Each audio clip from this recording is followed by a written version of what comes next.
Good morning, boys. Good morning, spectators. We are at the team event, day 1, the European Youth Championships 2018. Today we are playing 3 games, and the other 3 will follow tomorrow. We are moving 4 lanes right, 4 lanes left, and tomorrow we will continue like an unbroken squat. So we will move 4 lanes left and right from where you end today. Again, we are controlling the squat by whistles. You will have 15 minutes practice today. 15 minutes.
shooting.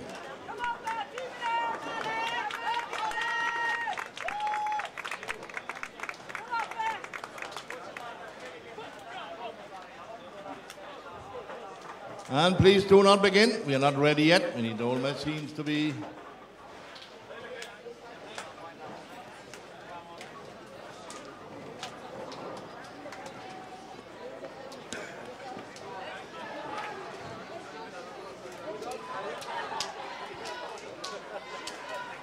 We are not ready yet. Please wait. We are ready. Good luck to everybody.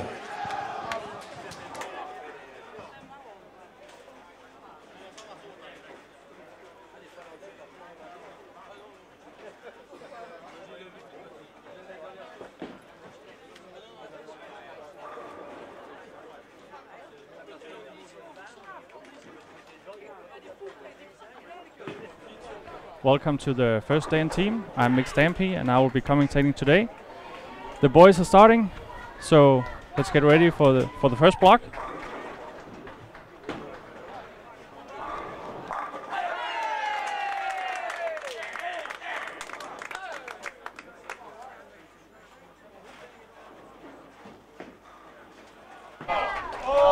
So the boys started practicing and some of the teams tried to do something with the lanes and to try and make them easier for the start, especially the Swedish, the Finnish, and the Danes.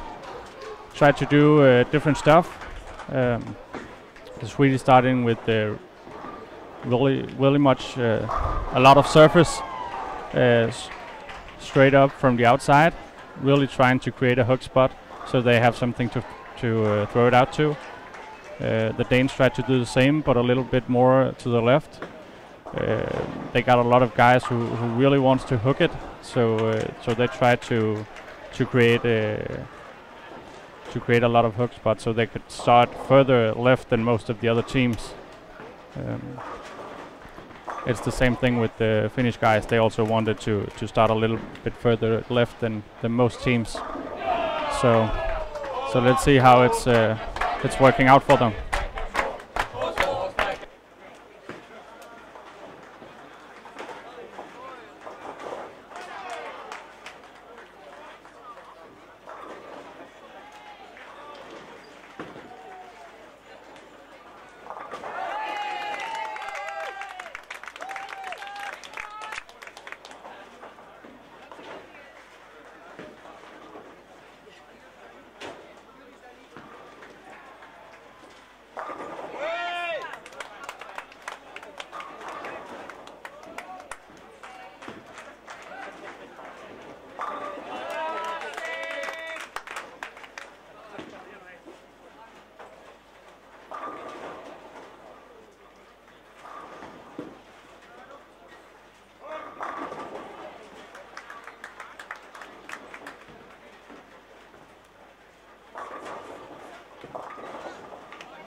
And again, if you have any questions, just I have under my Facebook profile, I have created a status, so you can put your questions in there, or you can put your questions inside the streaming channel. I think on YouTube there's a comment box, and you can just type it in there, and I'll try to answer all of them. If you have any questions about any of the teams, or maybe we can get some comments for some of the team also.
seems like more teams are trying to use the topography to create a little bit of space for the players.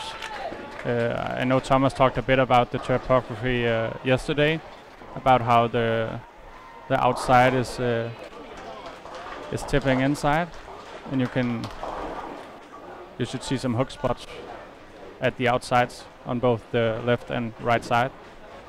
And it seems like the coaches have noticed that and really trying to get their players to start more further right than they did in the doubles. Really trying to use all the friction out there and trying to create space. But still, you see a lot of guys throwing shiny balls and over the fourth arrow because it's Aalborg, and you can do that for some shots.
Scotland is off to a pretty good start.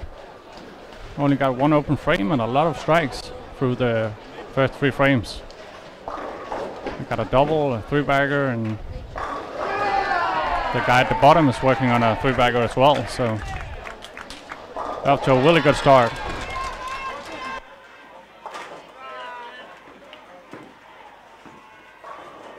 There it is. Brooklyn, but it works. 3-bagger for Scotland.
Norway is off to a really good start as well. They got 3 doubles and 3-bagger. Denmark is having a really hard time to start with.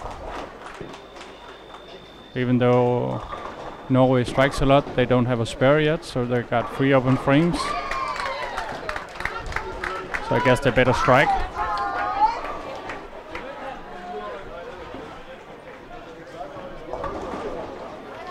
Decent start from Germany as well.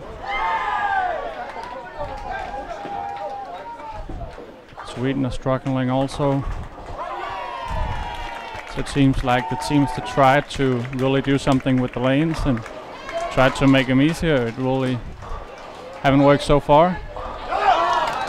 Norway's got a 4-bagger.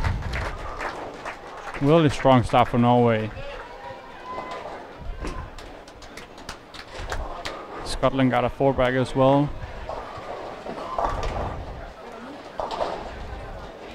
Working on a 4-bagger and a spare and open. Got a lucky strike there. They're definitely in the mix.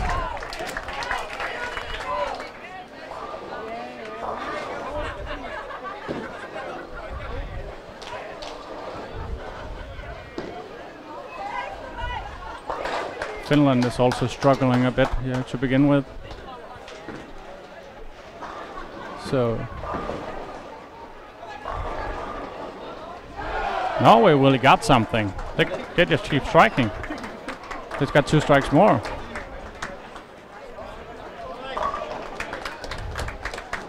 Looking good. 15-16 actually hooks a little bit more in this alley than the other lanes. Usually hooks a little bit more. So maybe they got a little bit more room to the right than some of the other teams, and they are definitely taking advantage of it.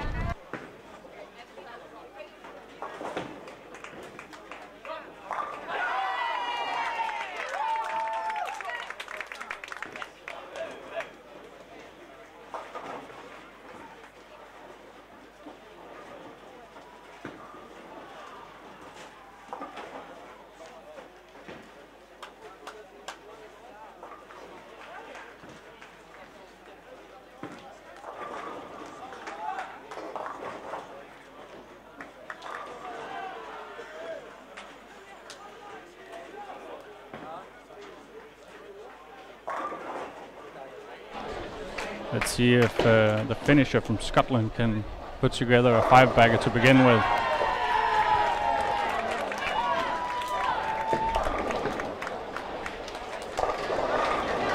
The starter from Slovakia just lost his ball and it went through the gutter too. So he's got a 3-bagger miss. That's unfortunate to lose the ball at this time. And Scotland keeps striking. He's got a 5-bagger now. Really making a push for Scotland right now to begin with. See, Norway is working on a strike, a 4-bagger, a 3-bagger and a spare. They're really off to a hot start.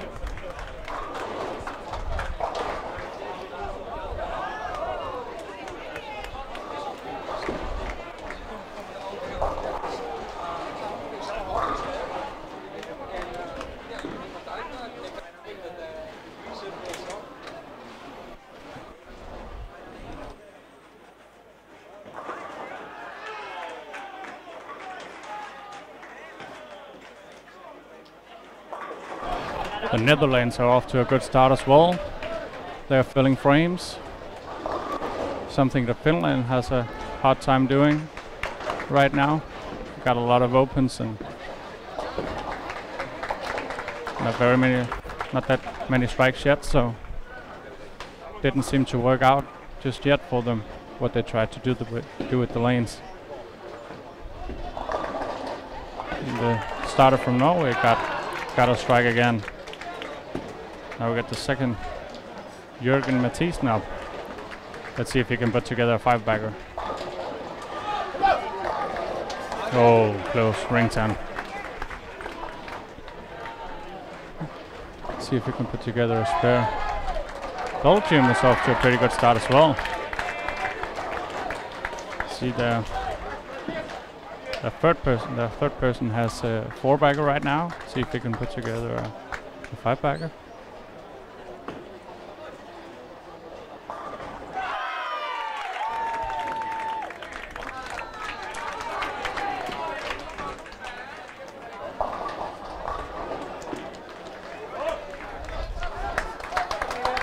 Norway spares.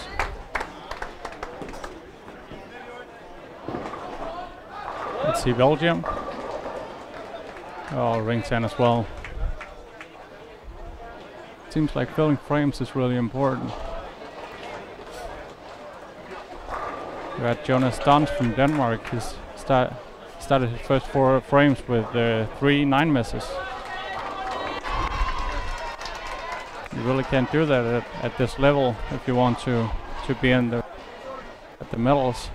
So they really got to step up and start delivering.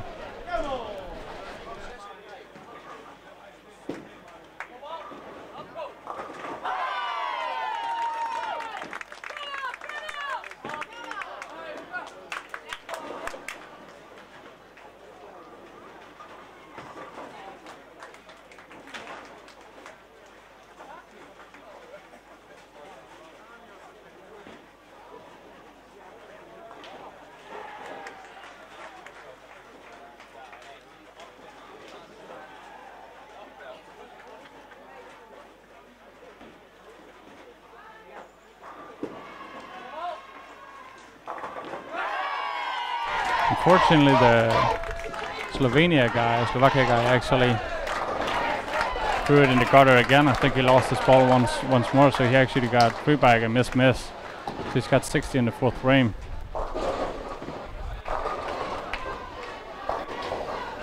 So let's see if he can come back from this. It's got to be mentally tough.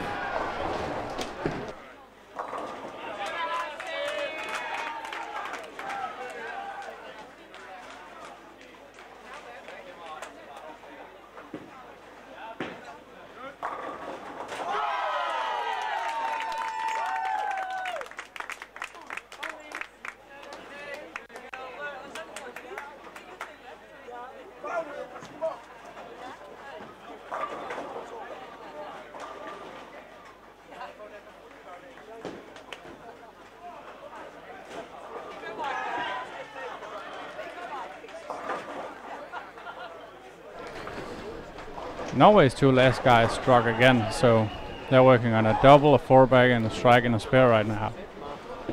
So they're keeping filling frames and making good shots. Let's see if they can keep it up. The finisher from France is off to a good start as well. Enzo has got a 4-bagger.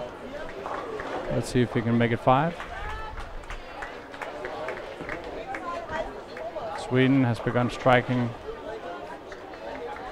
Starting to see the lanes a bit better. That's a strike more, as you probably heard.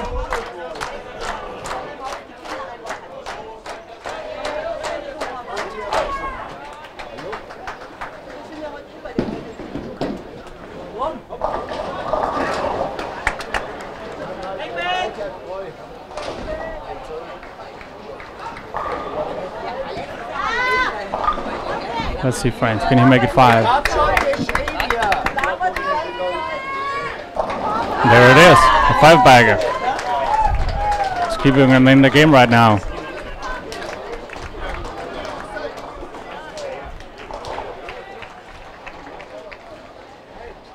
Let's see Norway if they can. Actually, we got a Russian guy, their leaders started with a spare and then 5 and a 5-bagger. It's a good break for Norway right there. So you can try to convert the spare and avoid it to split.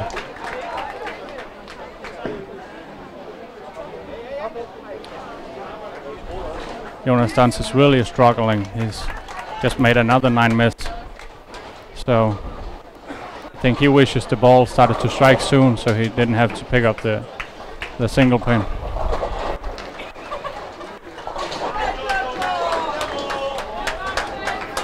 got to be interesting to follow him, see if he can mentally come back from this. It's got to be tough starting with 4 9 misses in the first 5 frames. Let's see if the other guys maybe can help him get out of it and strike and put together some scores so it evens it out.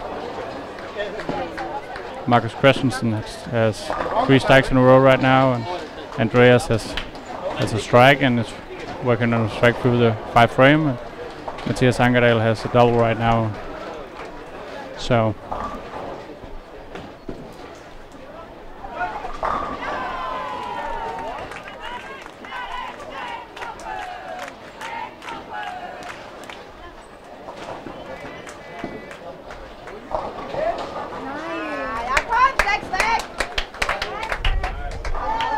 Germany is off to a decent start, but also have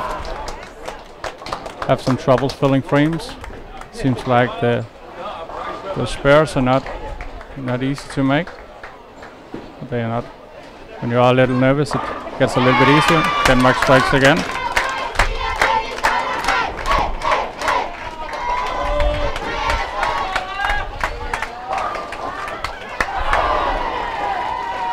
The closing guy from Scotland is off to a 6-bagger right now.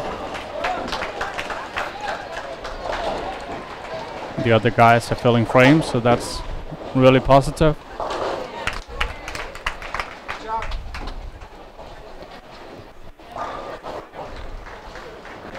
Finland is still struggling, but they're filling frames right now. Netherlands are off to a really strong start right now. Really start coming together. Got a 3-bagger and a 4-bagger working on a strike. So they're really stepping up.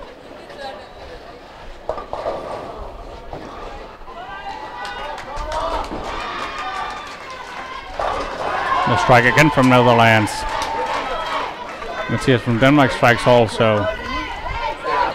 So they're really helping Jonas come over this period right now, and hopefully he starts striking so he can get some confidence back.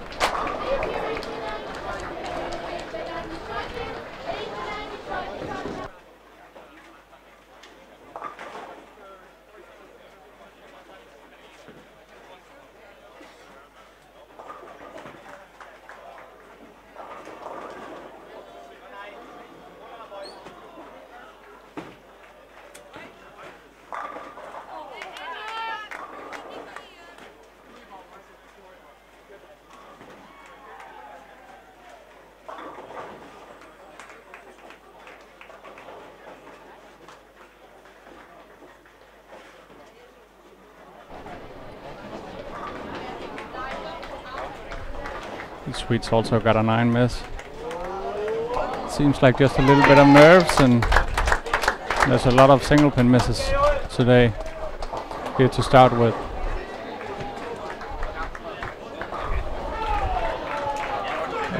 Also, for most of the guys, it's probably their first championship, and the team event is maybe their best opportunity to get a medal.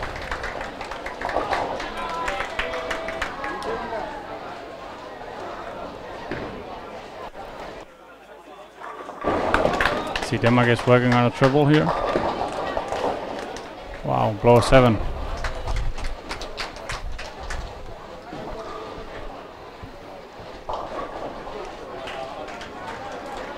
Netherlands are striking a lot. All their guys seems to be matched up. They just need their closing guy to find the right lane 2, and they will be really good, I think.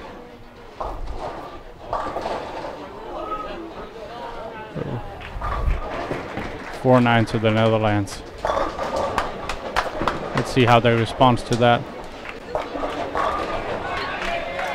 Just got a 9 miss from Scotland closing guy after the 6-bagger, so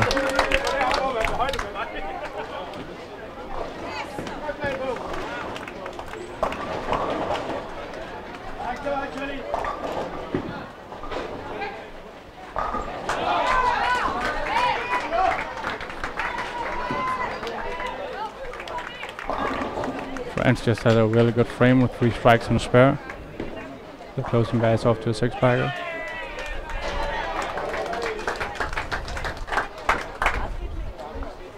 It's looking like a really good start for them if they can keep it up. Just got no race lanes back together. Got a 5-bagger, their 3rd guy, and their 4th guy is working on a strike. Let's just see if he can get it.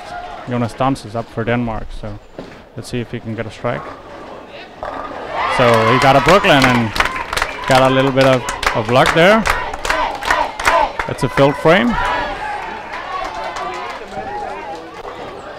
Maybe that can calm his mind a little bit and he can start to bowl freely, or more freely.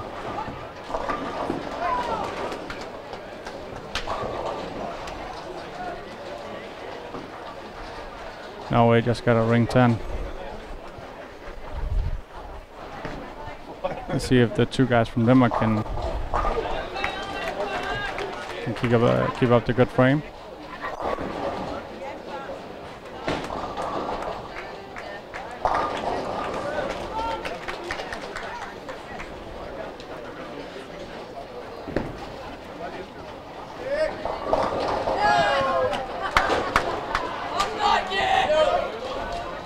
Iceland 3rd player just got a really good break for a strike after 5 nines. So he probably earned it in the first 5 frames.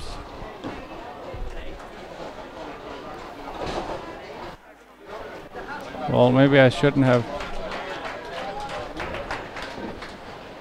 spoken too much about the Netherlands be lining up because they just opened 2 frames. You see the 3rd guy, he's got a split as well. He's got the 6-7. That's probably 3 open frames for them right there.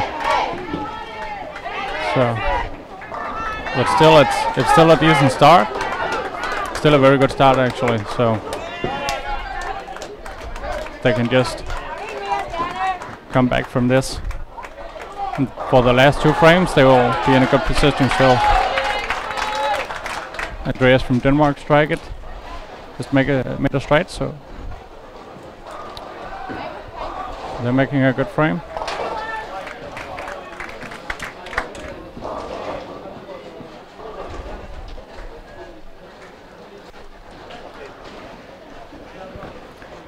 Netherlands is still in a good position to shoot around par. Maybe a little bit under, but compared to the other nations, it's all right. Denmark stopped striking. That's 4. No, sorry, Marcus didn't strike. So that's 3. So 4 in a row for Matthias, 3 in a row for Andreas, and Jonas got that strike. First strike for him. Maybe that can set him off.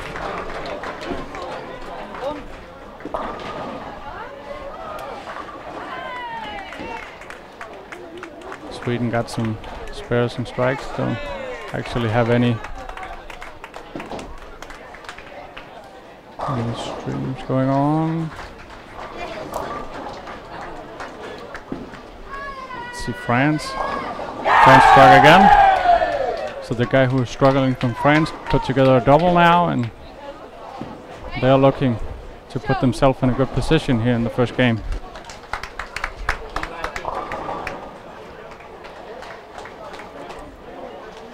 Let's see if Enzo can strike for a 7-bagger to begin this game with.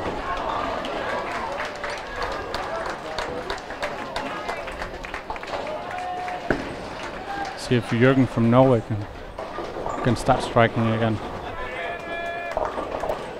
after 2 9 spares. There it is. He's got a strike. Let's see.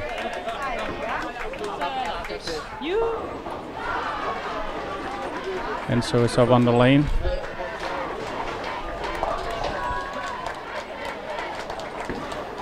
If we can put together a 7-bagger, the French will be in a really good position through the first 7 frames. 4-pin. See if we can pick it up.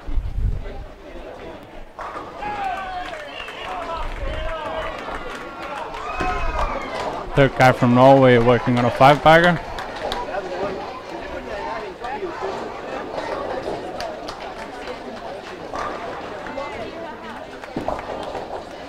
Make it 6. Oh, almost 7-10. But he ends up with a 10-pin.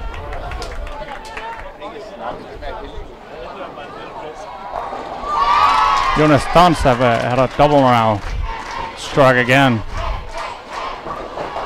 So maybe that was just the break he needed to get right back.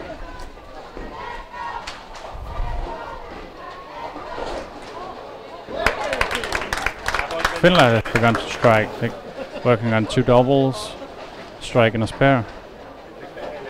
See if he can make it a triple here. There it is, 3-bagger. Starting to get back in it.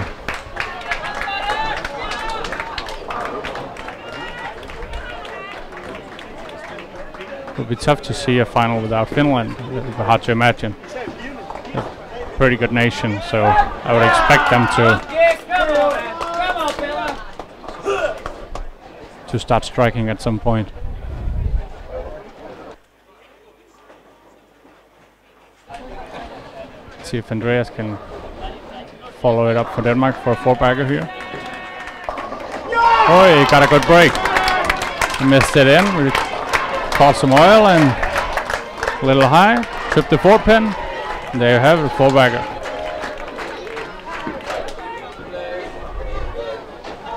This could be a really nice frame for Denmark, where everybody's lined up, everybody strikes.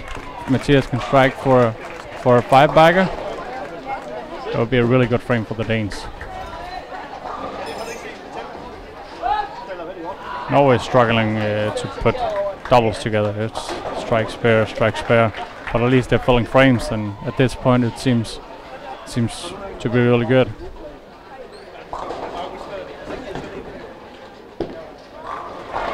Let's see Matthias, and he is striking it well. Strike right there. Really good frame for the Danes. So now it seems like what they were trying to do at the practice, where they tried to manipulate the lanes, seems to work for them now. Sweden are working on 2 doubles.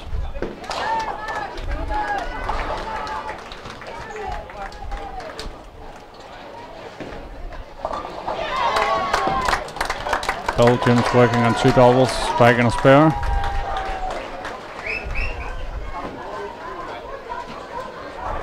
The leader from Russia is still really good. He's got a spare 6-bagger. Now he's up for a 7 frame right here. 8 frame, sorry. He's got a 3-pin. The other guys from Russia are struggling a little bit, so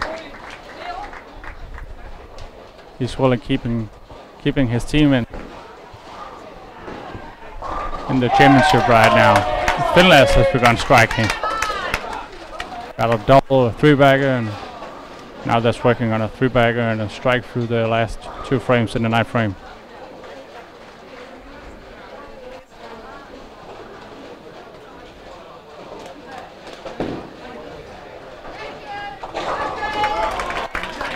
The guy from Netherlands who was struggling at the beginning has begun striking, but the guys who struck at the beginning have begun to struggle, so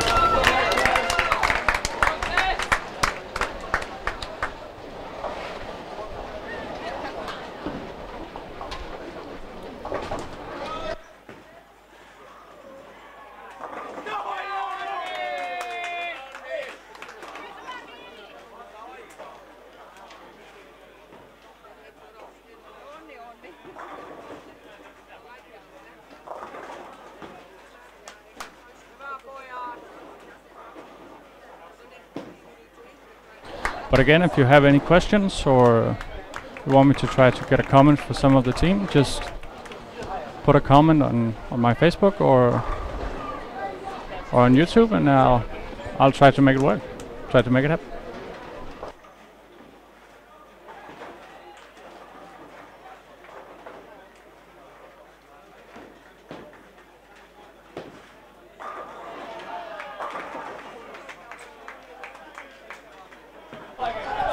I got a question from Thomas Larsen, who was the commentator for him yesterday, and he asked how I see the scores developing through what I've seen, and it will definitely depends on which lanes they're gonna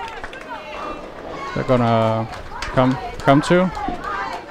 I've seen some lanes that's been prepped really nice, and some lanes where all the bowlers are standing very differently, so I don't really know what to expect from those lanes.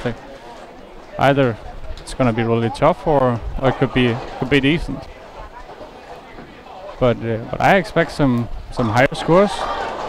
Seems like the longer the plays, the more space they'll get through the first series, with the first game. So I expect them to get a little bit higher scores, more that they can move further left and really use the hook spots they created, or some of the teams have created. And I think some of the teams are really gonna use that to their advantage. Seems like we got France we got Finland following Sweden. That's a good thing. So I think Finland's gonna strike a lot in this next game. Although Sweden is struggling, I still think they are creating some room to the right, and I think Finland will take advantage of it. Seems like the Swedes are starting to migrate a little bit more left, and they're getting a little bit more space. So I would assume Finland is gonna put a good score up there.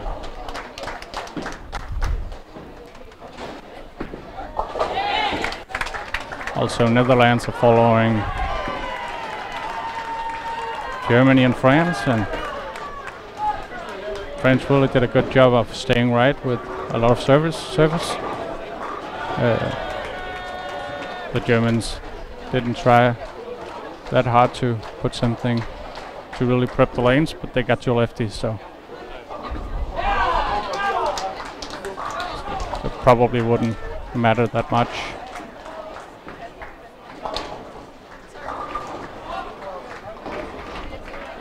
So we expect the Netherlands, Finland to have good scores. And see who will. Norway will follow England and Malta. That could be tricky. Denmark will follow Belgium and Romania. I would actually expect Denmark to make a good score here as well. Belgium really did a good job with the lanes, it seems. They striking a lot at the end of this game. Just put together 4 bag and 9. They're working on 2 doubles and a spare. They got 220 in the first game.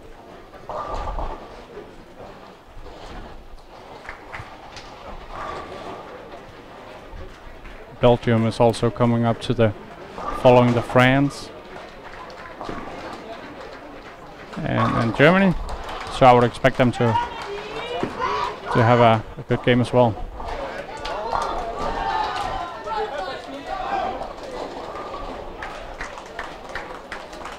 I think the scores will go up a bit throughout this competition.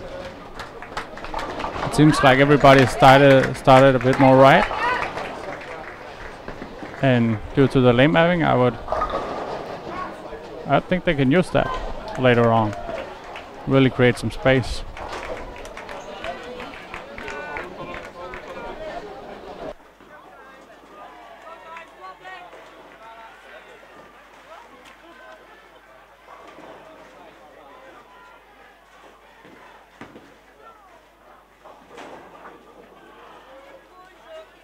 Belgium struck again to their second guy. Got a 3-bagger right now, trying to get to 224. to make it 4:49 for the first two guys on Belgium's team. Scotland, who came off to a really hot start, struggled a bit here throughout the end of the game. And the guy who started six-bagger just shot 2:10, sorry. So they got 764.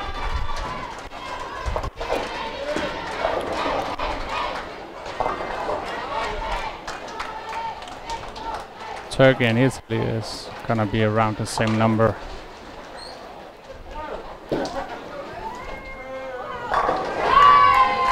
Closing gap from Netherlands. Three-bagger now. Really helping his team here at the end of the game, where the other guys were struggling.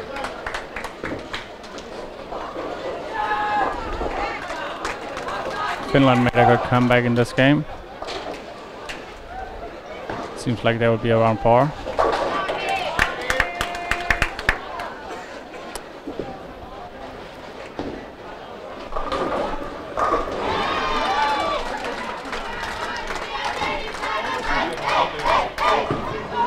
Matthias keeps striking for Denmark. Marcus just struck again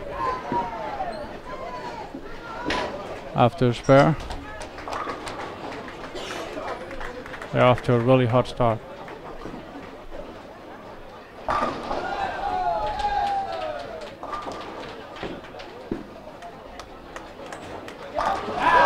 Belgium's second guy finished it out to 224.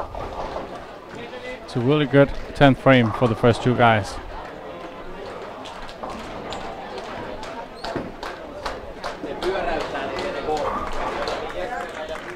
Here the Swedish people cheering. Maybe they're off to something.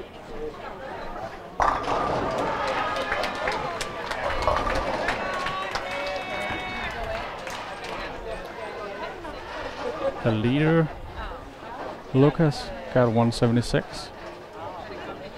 Adam, the second guy, can finish it out to 235. Oscar's working on a strike and can finish it out to 222. And William Svensson is working on a strike as well for 217 if he closes it out. Adam just left the 7-pin, so he's gonna shoot 225 with a spare.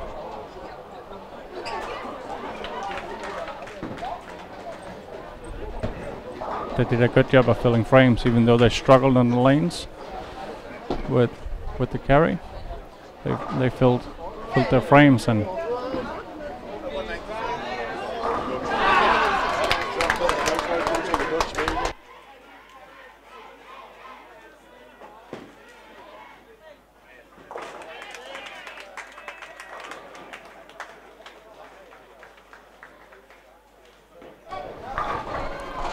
England struggled a bit here with 662.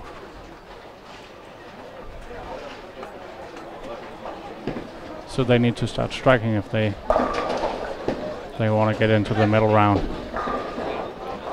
Third guy from Belgium just put together a double in the 10th frame, so he's got a 5-bagger now. He's got to shoot 256 with a strike here in the final frame.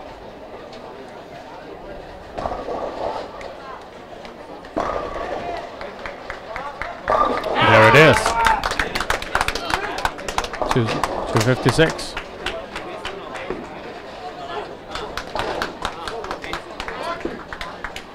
So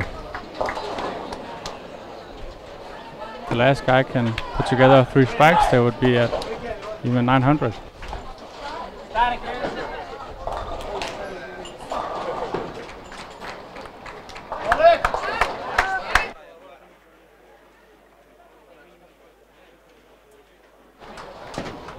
Sorry, 890. See if Matthias can put together another strike for Denmark.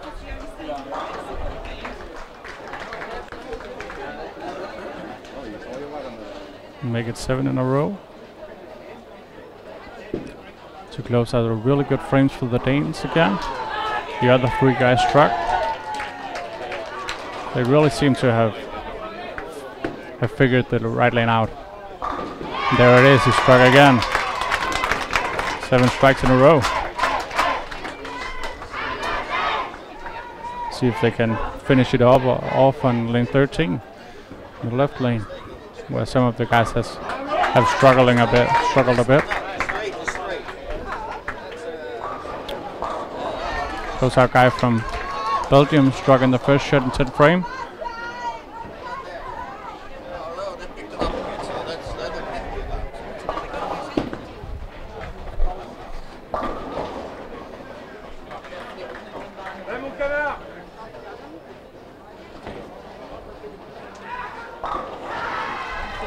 Sweden will end up around par for an even number.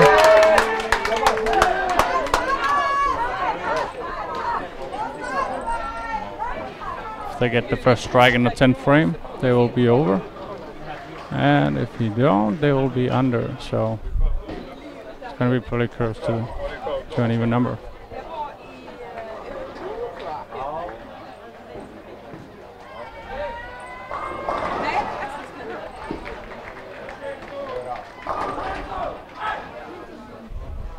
It's a 10 pin, so they're gonna be a little below par.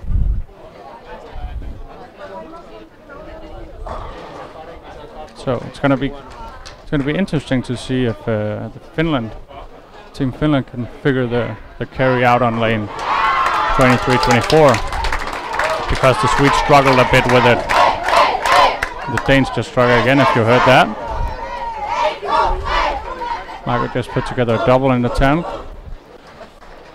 which puts him at 3 strikes in a row and a potential to 23.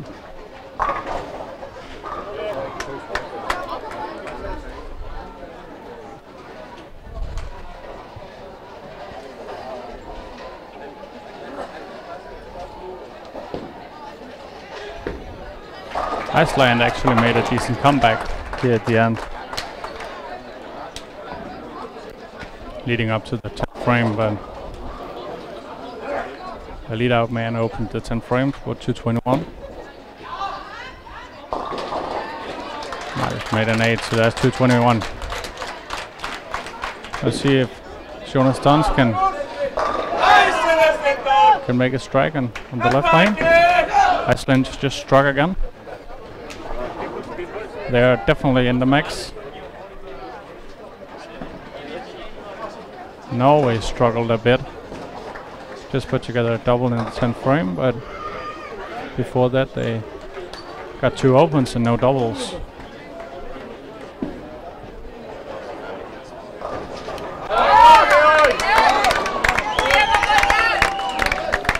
And George making it 3 in a row for 213 for Norway.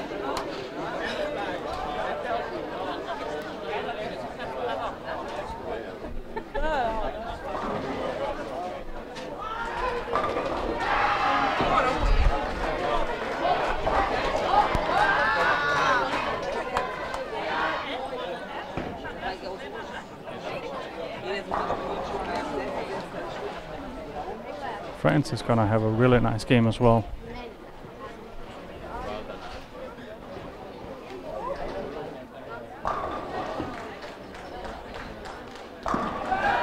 Germany did a good job as well, filling frames the last couple of frames.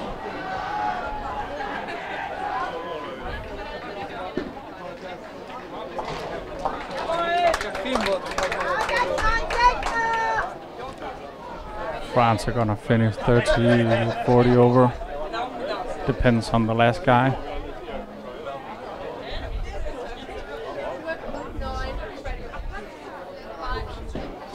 Jonas Duns made the first and the 10, but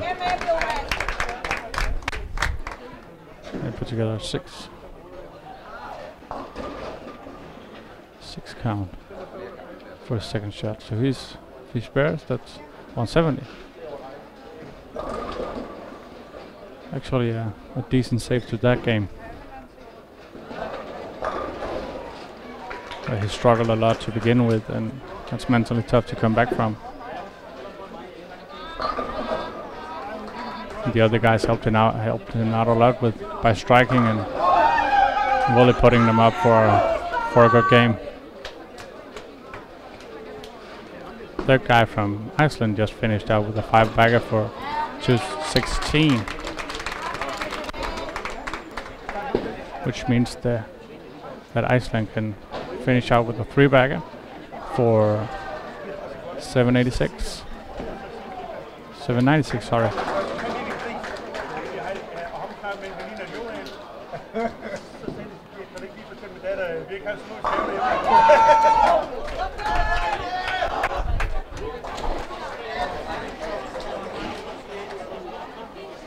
No, a second guy just made 212. So maybe the nerves played a little thing in their mind after such a good start.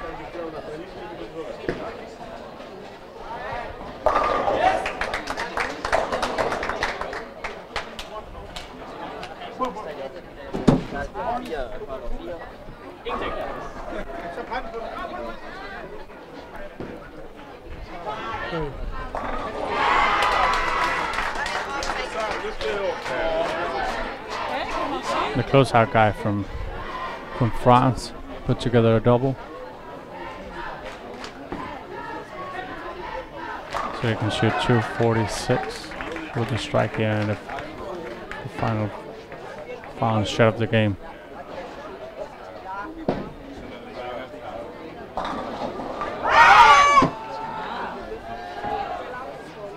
The German closeout guy came really close to the double in the 10th. He got a 4-pin. So he's gonna shoot 192 with a spare.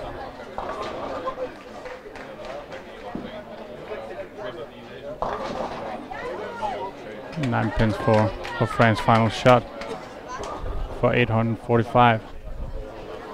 It's a good start.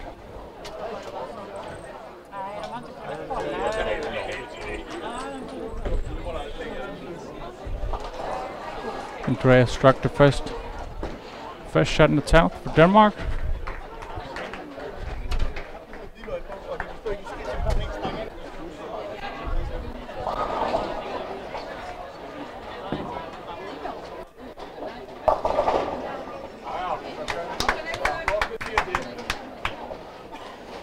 Iceland is shooting 794.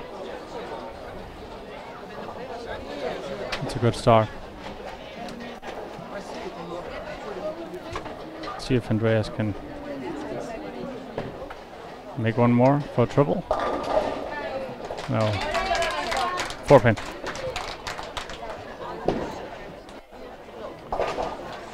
So he's gonna shoot 232 with the spare.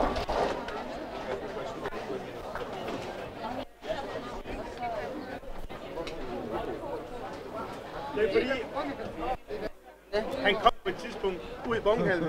Har du ikke set dummer på det? Han kiggede i vinduet til Gary, der sendte billede til Morten. Det er din søn.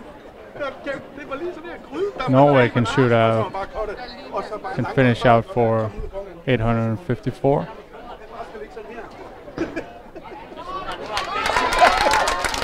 There it is, a spare. 232 for Andreas.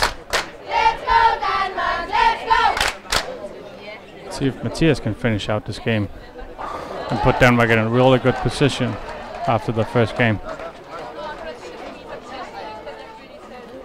He's working on a 7-bagger. Can shoot 269.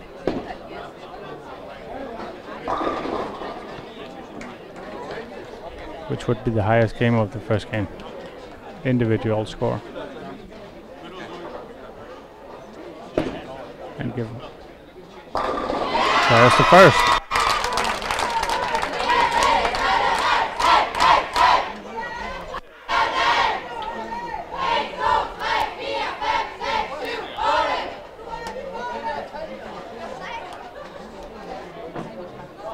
The Danish spectators are going crazy right now, so they're really loving it.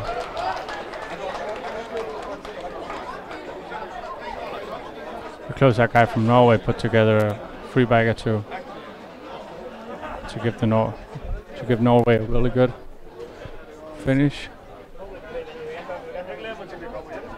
It's gonna shoot a 50. Mathias just put together one more. He's got 9 in a row.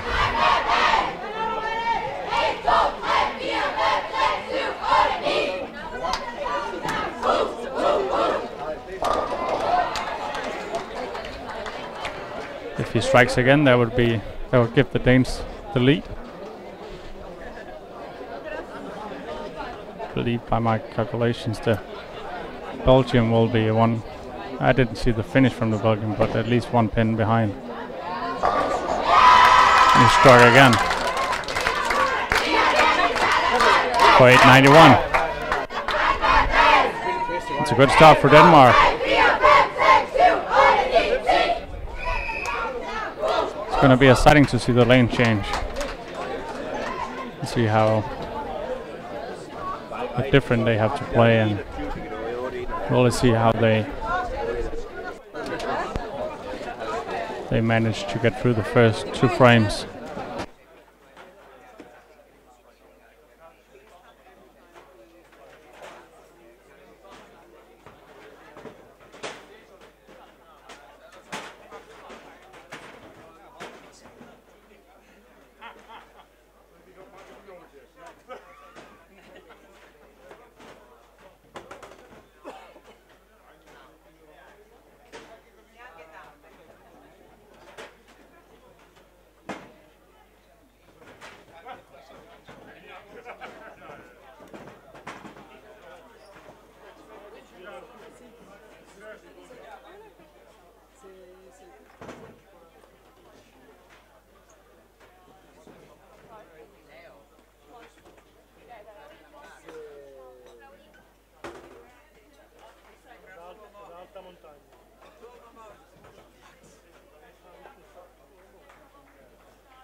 So Denmark is in the lead by 1 pin to Belgium, who's in 2nd place. Norway is in 3rd place with 854, which leaves France at the 4th place for 845.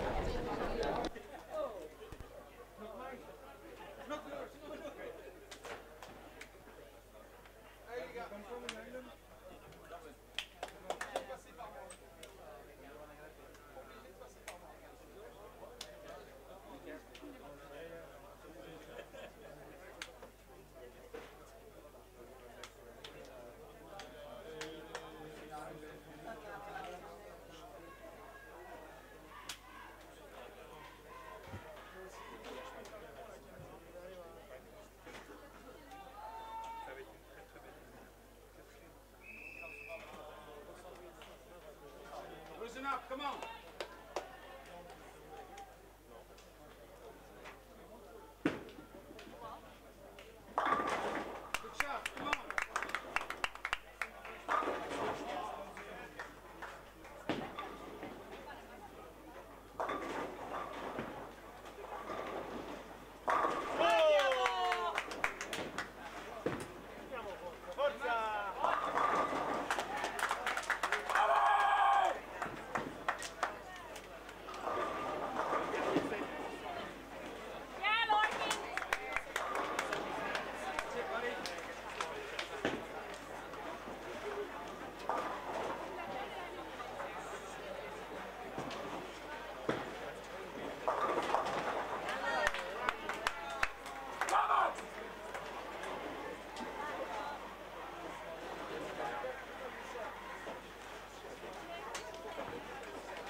Finland started with 2 strikes and 2 spares, so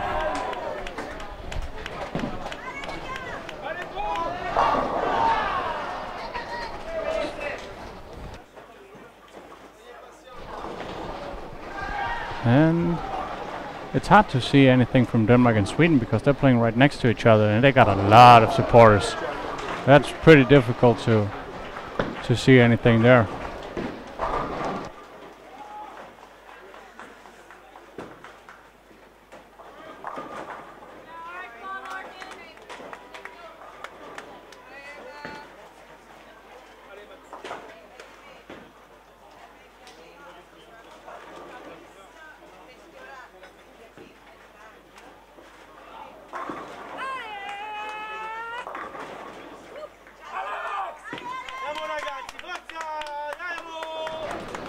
Sweden started with 2 strikes, 1 spare and 1 open. It seems like Finland really found the pocket, but some of them are struggling with the carry. Got some 10 pins, and maybe it's just more difficult to strike on that pair.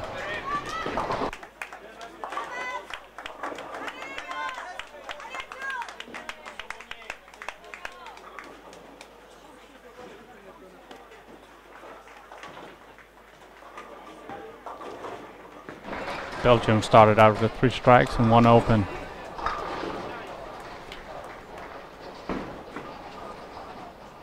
And the first guy left the washout. Netherlands are putting together some strikes here as well in the second frame. Started with 2 of them.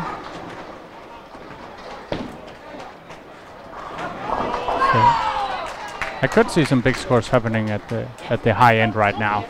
We got a lot of great teams on lane 17 to 24. So I believe it's going to be pretty cool for the spectators down here.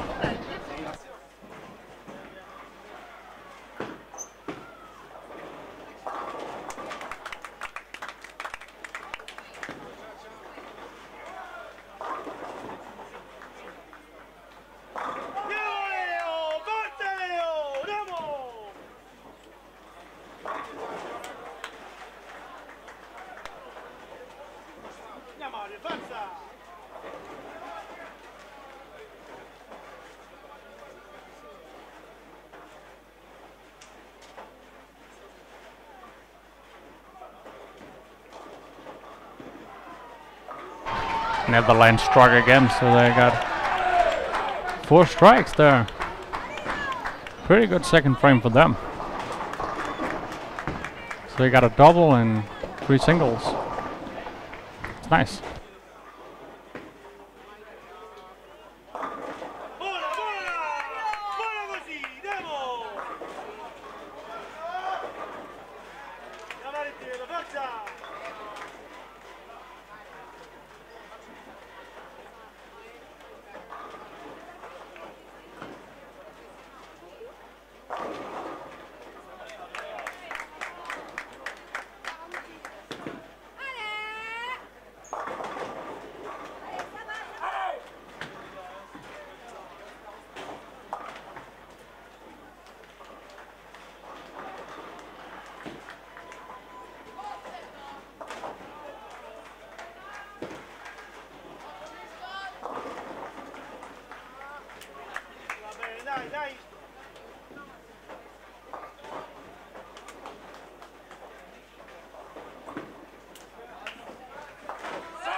Really seems like Denmark's strategy worked for the first game here. Talked a little bit with the coaching staff before they started practice, and they talked about staying more to the right, really create a hook spot, and then move left of that, and really trying to take advantage of the hook spot they have created. It definitely worked, especially for Matthias, who shot 269. So good game playing for Denmark, and my guess is they will do the same tomorrow, and probably more teams will follow.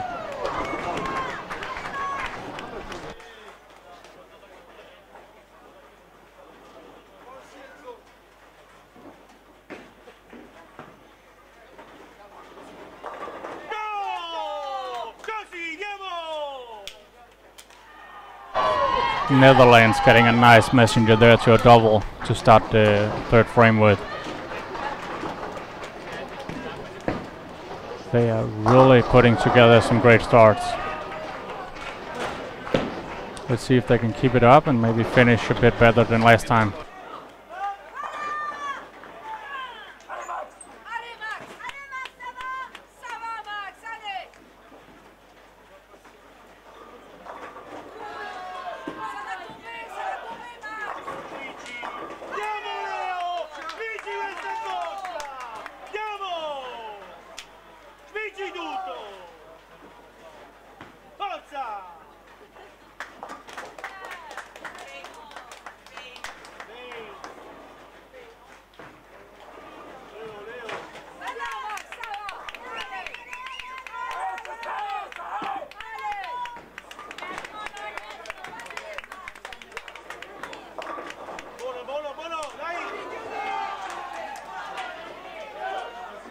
If we take a quick look at the all event after the first game here, and after a total game of 7, we got Felix Hübner at the first place.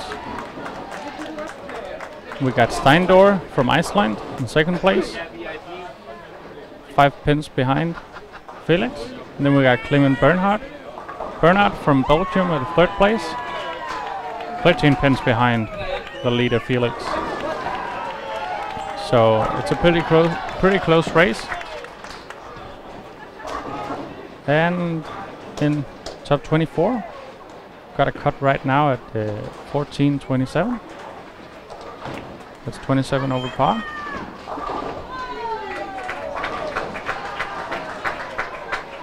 And we got Mykola from Ukraine, who's 24th right now.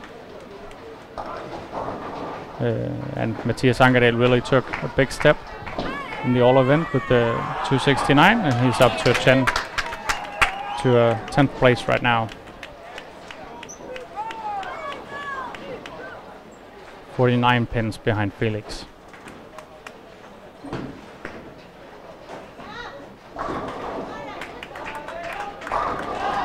Also Rens Philipsen from Belgium took a nice step as well with the 256, and he's up to 33rd place right now, and he's 39 pins behind the 24th spot. So, but still a lot of games, and you got a lot of time to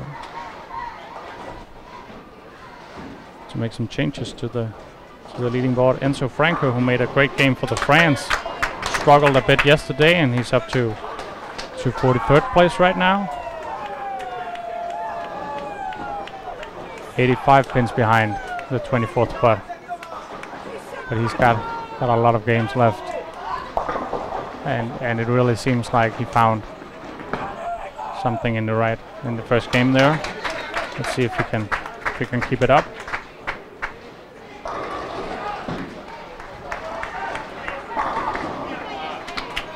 Netherlands are really striking. They got 2 doubles, a 3-bagger, and a spare to work on for the fourth frame. So really nice start for them.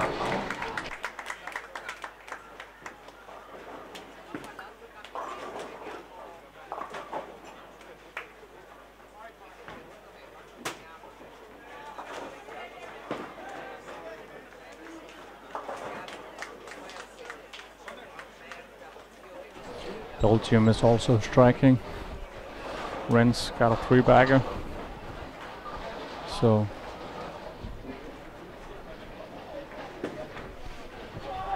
it really started really good. It seems like some of the teams knew what they were supposed to do when they moved lanes, and they really made some good shots. So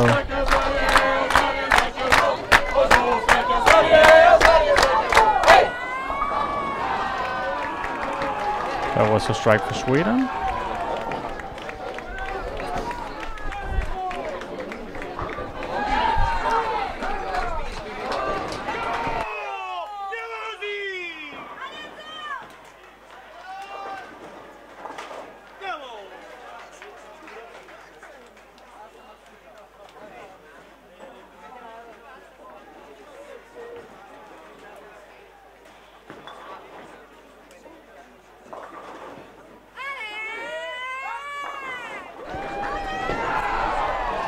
Just talked to Mikael Bay, the Danish national coach for the men's team. He asked me that he was here the whole day, ready for an interview. So maybe I'll get one with him later.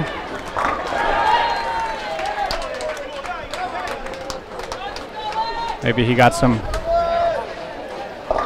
things from the lanes, and he sees different things.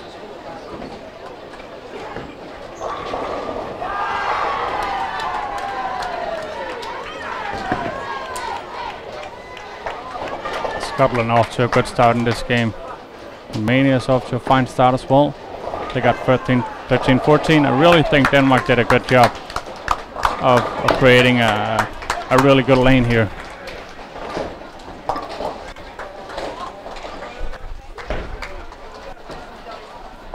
Iceland is struggling a bit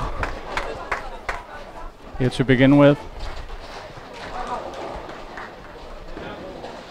France really got it going on lane 1 and 2. That's the pair the Netherlands was on before. I think they did a really good job as well, creating a good pair. That's a strike for Enzo again. That fills a very good frame for the France. 4 strikes, so they're working on a 4-bagger, a double, and a strike. And they only got 1 open frame through the first 4 frames, so really nice start for France. And the Netherlands, it seems like they created a really nice pair as well.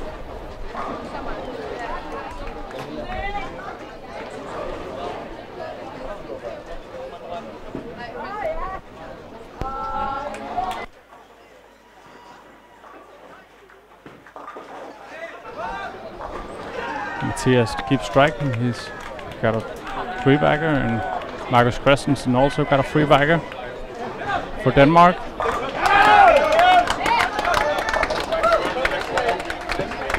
You see Nick from Netherlands are up. He's working on a 3-bagger. There it is, 4-bagger right there.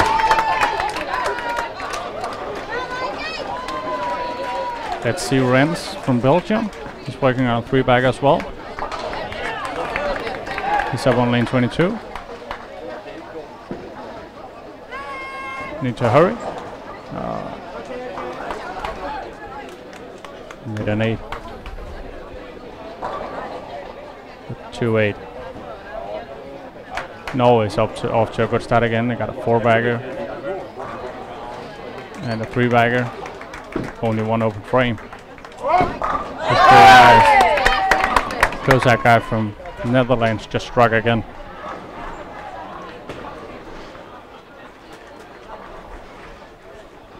So that fills a good frame for the Netherlands again, even though they got an open frame. And they're working on a triple, a 4-bagger, and a strike. And of course an open frame.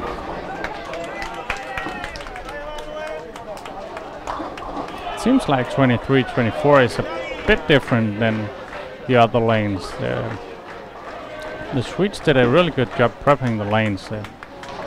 They're hitting the pocket a lot, but they can't seem to strike. Got a lot of single pins. Now Jesse missed one of them, probably in frustration over the lack of carry. But Puri is working on a 3-bagger, so at least one of them has figured out how to strike, so you can help the team out.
Jesse from Finland is still struggling with the carries. Just got another 9.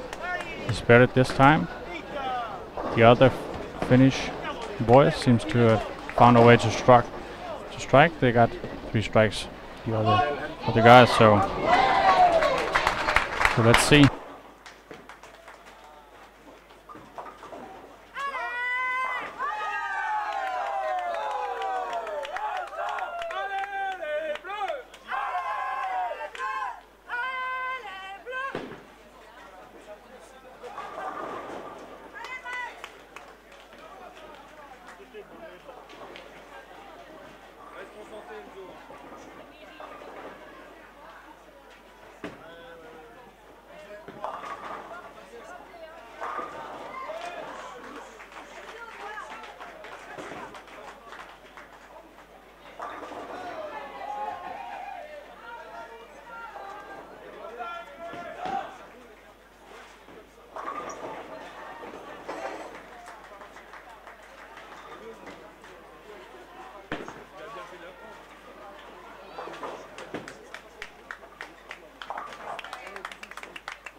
First two guys from Finland struck again.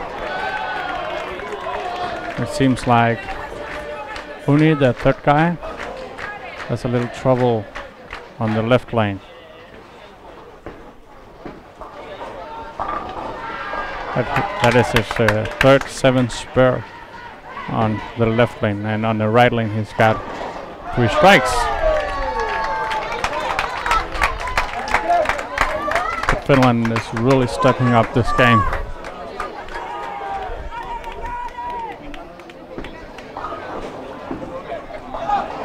Norway strikes a lot as well.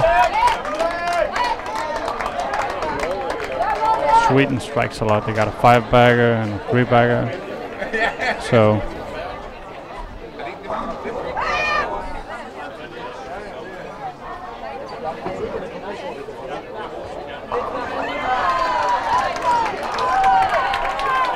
Marcus Christensen from Denmark started with a 5-bagger. And Andreas working on a double, so it's pretty neat. Always got a 5-bagger, got a 4-bagger spare.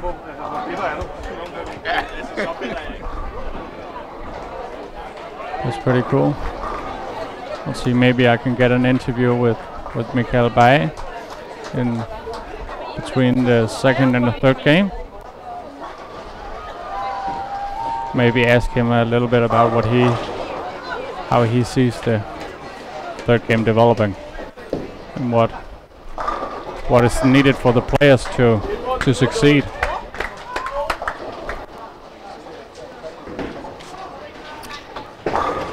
Already got a lot of guys migrating a lot left. The right guys, the right-handed guys.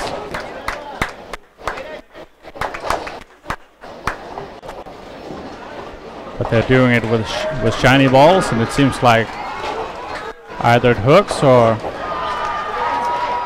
it never picks up, so it just never hits the head pin.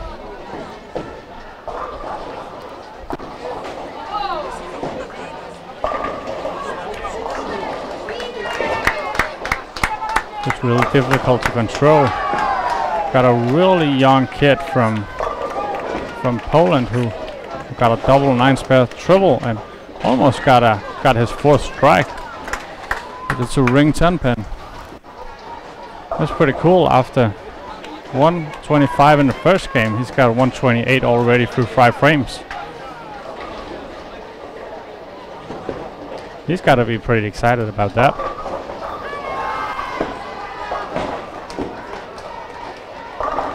It's pretty cool.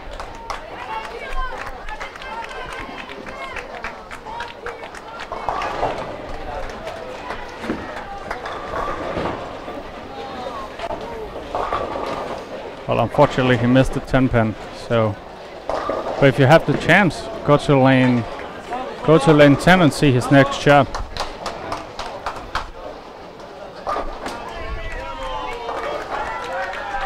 He's probably gonna shoot that in 3 to 4 minutes. So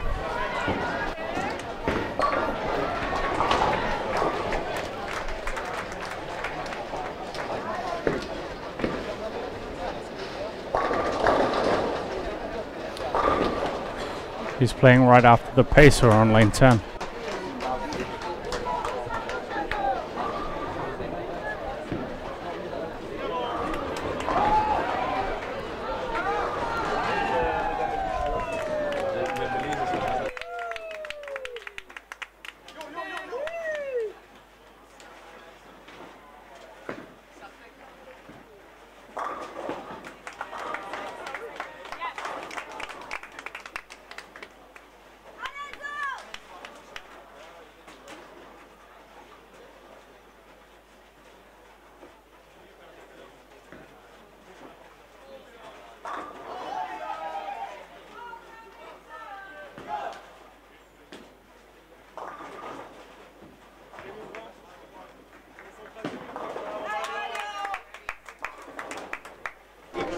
Denmark is off to a really good start. We got 4 strike in the 5th frame. Got Marcus on a 5-bagger. Jonas working on a strike. Andreas working on a 3-bagger, and Matthias is working on a strike, and they only got one open frame.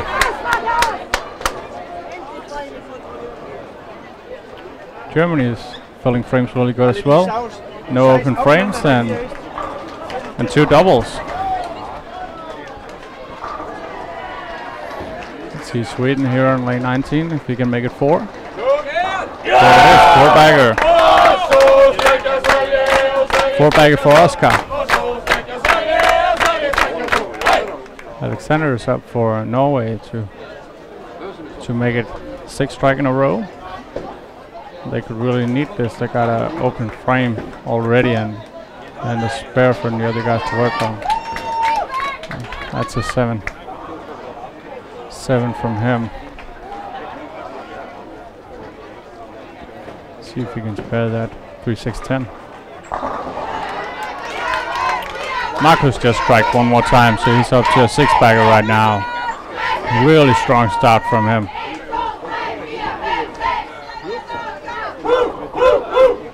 Yes, he just had a 9-pin. He's really struggling to get all of him down. William Svensson just put together a 6-bagger as well. As you can hear from the Swedish supporters.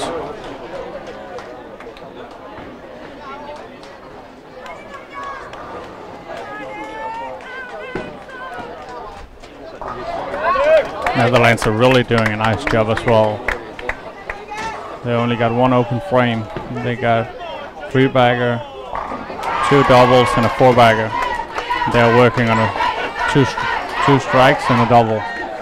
So see if he can make it a double on lane 22. See if Nick can put together a strike again. There it is. Bang. 10 in the pit. They got a double right there. Jonas Doms also strike it from for Denmark. So they put together a strike again. So he's up to a double. See if Andreas can put together his 4th strike of this streak.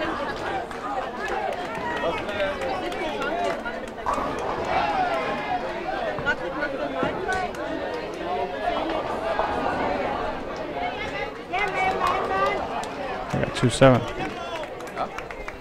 So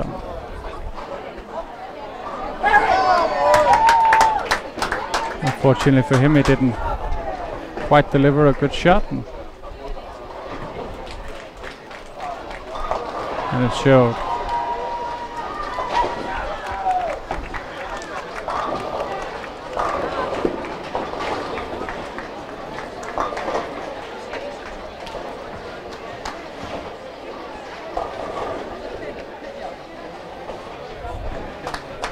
It's really cool seeing the 2 guys from Poland.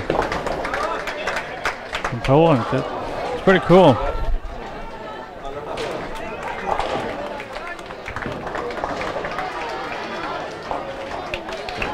Andreas picked up the 2-7, picked up the 8 split, so.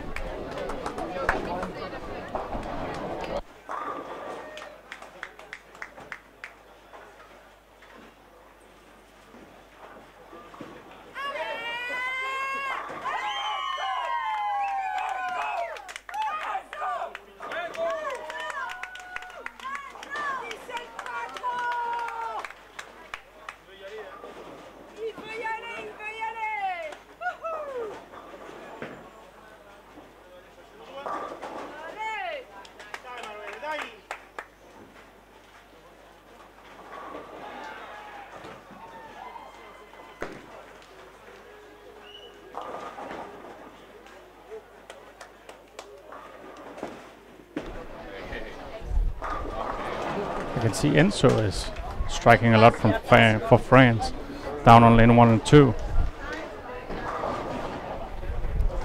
It's off to an 8-bagger.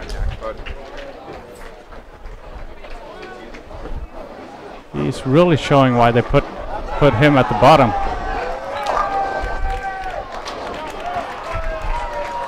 He's putting together a massive performance right now.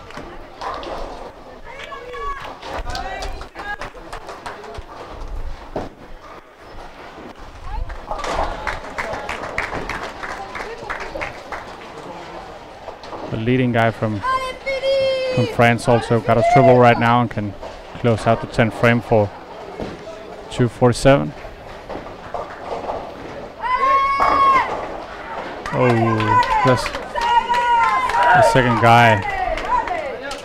Enzo just had a bad break for an 8-pin. Wow, and he could really use it. He's struggling. He has struggled a lot this game, so it really have been a nice break to get. And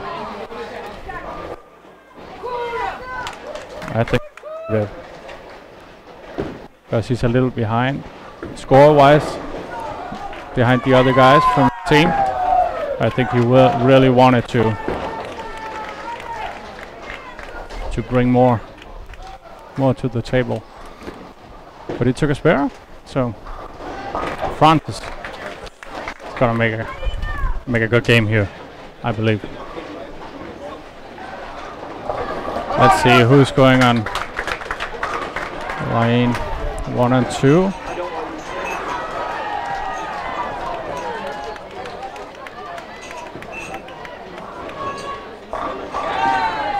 That's Belgium. So they could have a good game down there as well.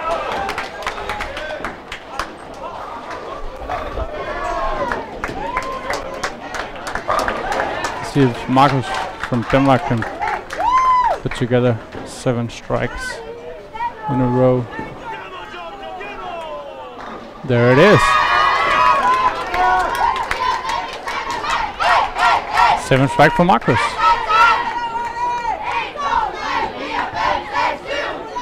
Matthias also put together a double, so the Danes are really stepping up today.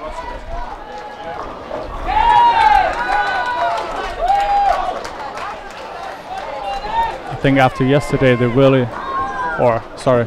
after Monday they really wanted to step up and say this is home court.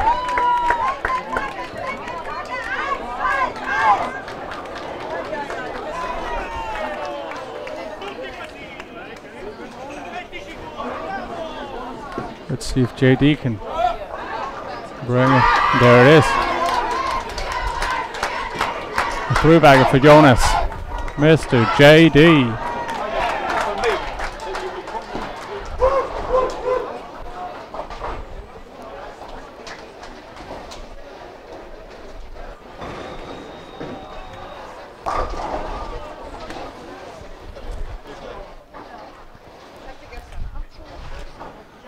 Enzo from France just had a 10-pin. He spared that one.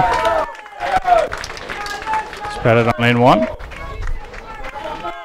For those of you who know Aalborg, that can be a little bit tricky due to the wall. But he made it look easy.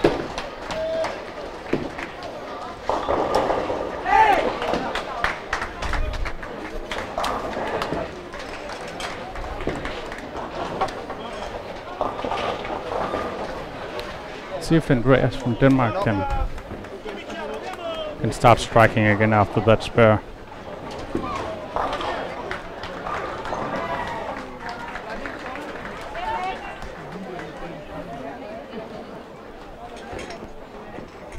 Got a 3-pin. That's a good break. And Sweden strikes again.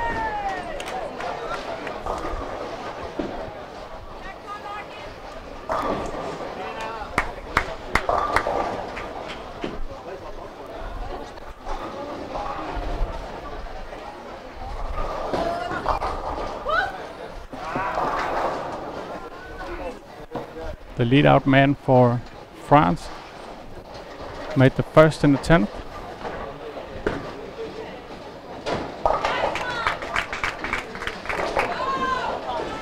France could really make a good score here.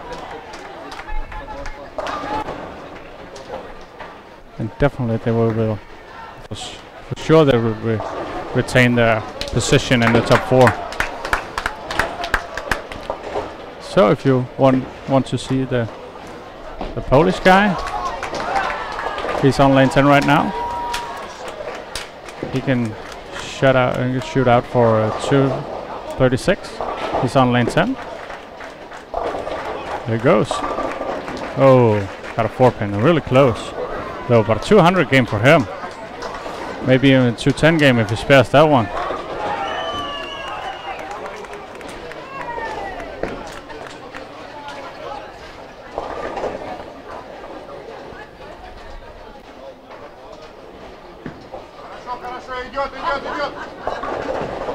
So Bartosz is making a really good comeback here in the second game for Poland. Although there are only 2 guys and not in the team competition, still pretty cool to see guys succeed. He just missed the 4-pin. Seems like every time I'm standing here and watching, he's not striking. So maybe I should just keep myself away for his last game. Well, Alex is up for Poland on the same lane, but he can shoot 212. He's also a young kid.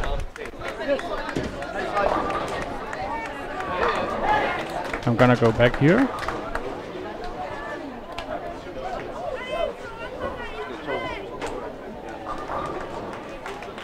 So let's see. Matthias started again for Denmark, striked again. Let's see if Marcus can demonstrate. Sweden striked again. Williams started striking again after a spare in the 7th frame. So they are working on 3 strikes and a double. Marcus just went through the nose for a 4-6 and an 8 split.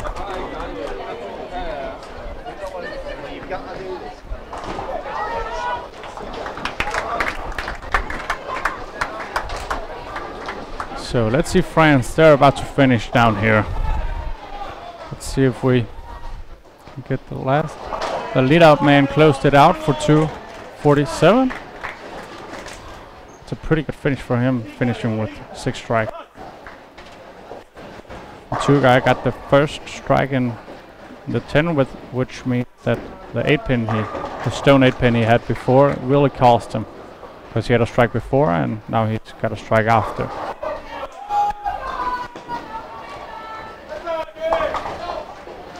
That's something that is the cruelty of bowling. See if he can get the double in the 10th. He went through the nose for a 6 split. So, but the guys are doing a pretty good job.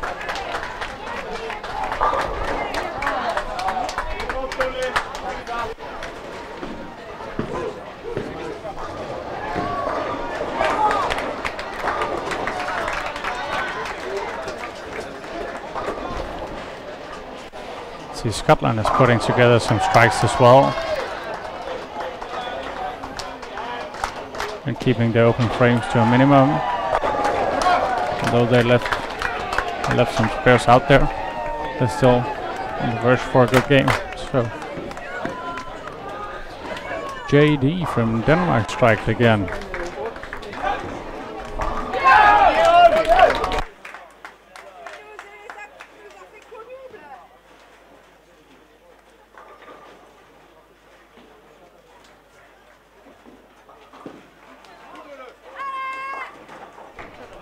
Finland is making a really good game here.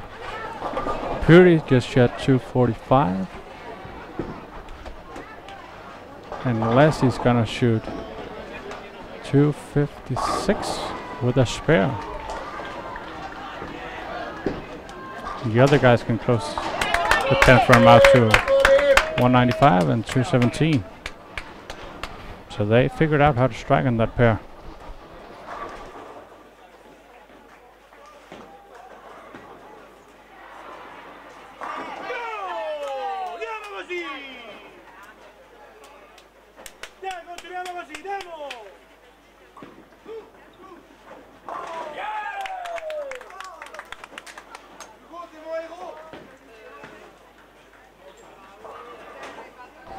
Netherlands are shooting an amazing game this game here.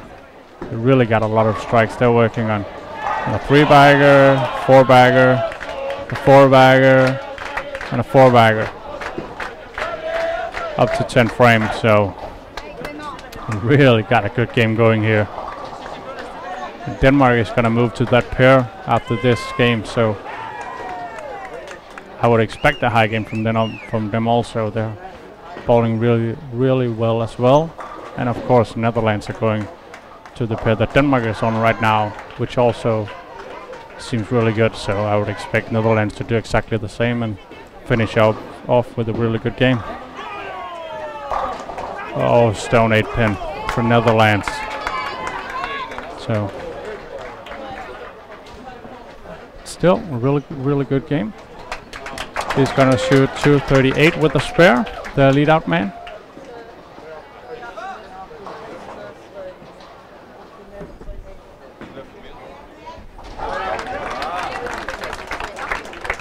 Norway is also putting together a lot of strikes here.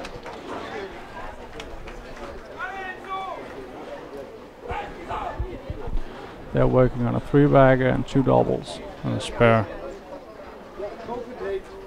Seems to have figured out how to close out a game this one. They're closing out this one a lot better. Sweden is also striking a lot more this game. See Mathias Angerdal from Denmark. Oh, he's got the 210.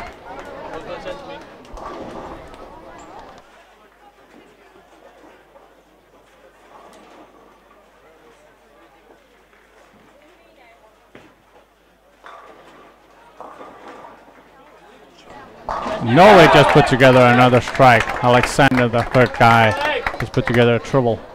He can close out for 277 this game. The lead out man George can close out to 255. So they got some good games here. Mathias Angerdal just spared the 210 to give the Danish spectators the Danish supporters something to cheer about. And they did.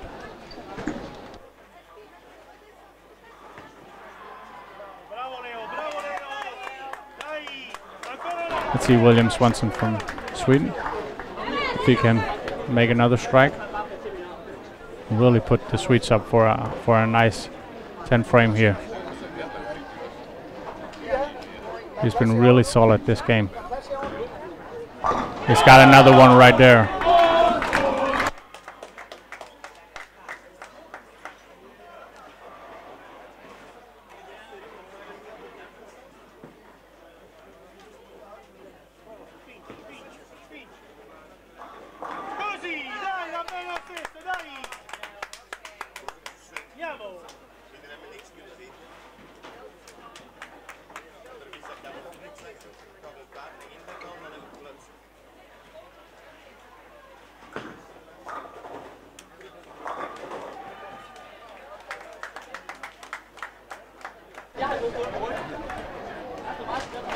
Ronan van der Loo from Netherlands just struck again, so he's up to 5 in a row. And he can close out for 246. Netherlands are really shooting a nice game. They can close out for 246, 279 and 250. It's been an amazing score.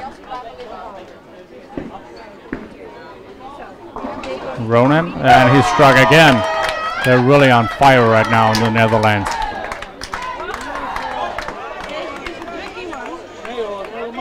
And the players are going crazy. They're really loving it. They know that this game is really good, and they know that this game will put them right in the middle before the last 2 games, the last 4 games.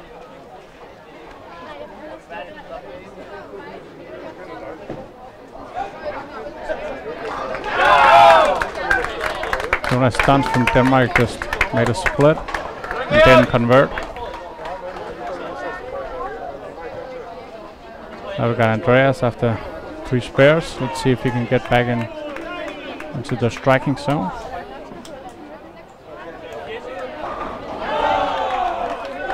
Finland shot 861. Yes, he just missed the 10th frame. That cost a little bit. Ronan van der Loo just shot 245. Which marked another great finish for them. Belgium is really struggling this game. They started off really hot, but they had some troubles in the middle and they just didn't recover. So they're going to shoot a low game here. They're looking at a max score of 724.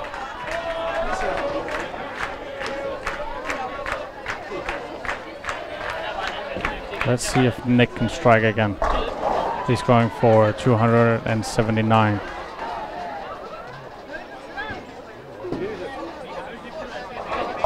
That's the first one. George from Norway also striked in the 10th frame, so he's got a double in the turn for a 5-bagger, and he can shoot 255. The scores are really high this game. And there it is, 255 for George from Norway. Andreas from Denmark had another 9, and he spared it.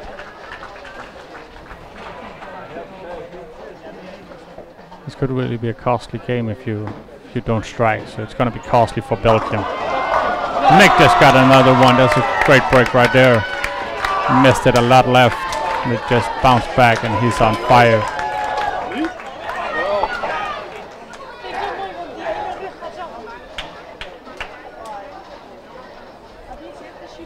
He's really loving it. There's nothing like a strike when you miss it a little bit, and you know it's good, and you know it's really tight at the top. And it comes back and strikes this. It's a great feeling.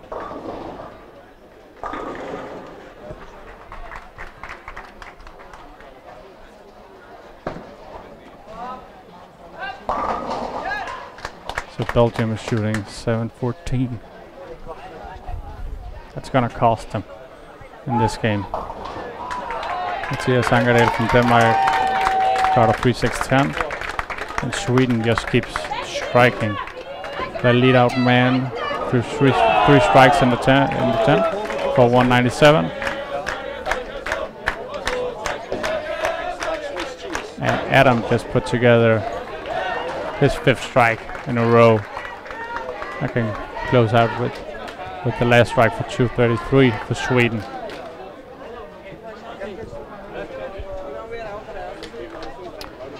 Nick just shot 275. Let's see if Mike Baumann can finish it off. Finish off a really nice 10 frame. Oh, ring 10 pin.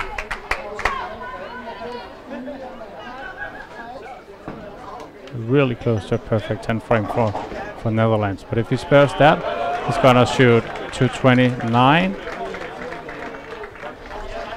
Netherlands are gonna shoot an amazing score this one in this game.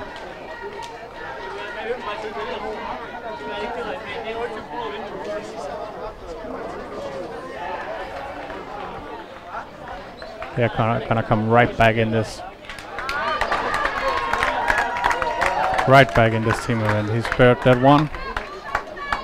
And with the strike, they're gonna shoot 987.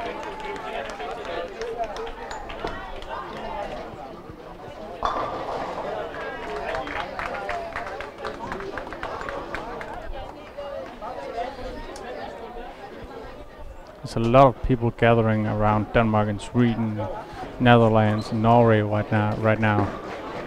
While the others are almost done. We only have this one left in game 2. So there's a lot of people gathering around. And Sweden just keeps striking. That's Oscar with a 3-bagger. He can close out for 247. Marcus from Denmark just struck. So he put together a triple, and he can, with the last strike, shoot 266. It definitely helps when you have a guy that shoots 260 every game. Not the same guy, but when you have a guy, you just have one who shoots that high a score.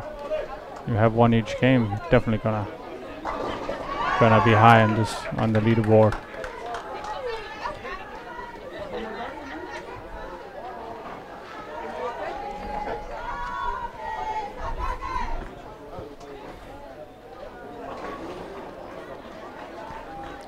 Alexander from Norway, who had the chance of shooting 277, just made a 2-pin in the first shot in the 10. So he's with a spare and a strike, gonna shoot 256. Sweden just struck again. 4-bagger for Oscar. He's gonna shoot 247 with a strike in the last frame. They're shooting a really nice game as well.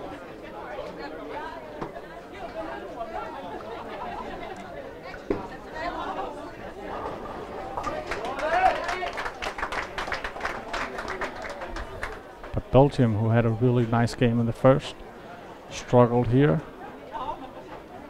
And now they're only 4 over par and, well, out of the top 4 right now, due to the really high scores the other teams are putting up.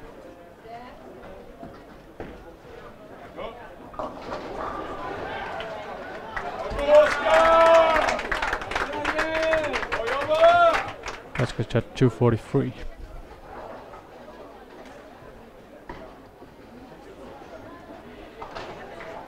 Still a really nice game. Really nice game.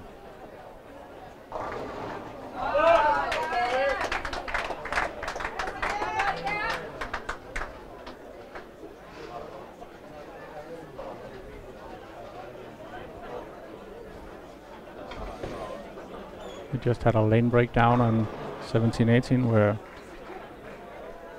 with Denmark, Germany are playing.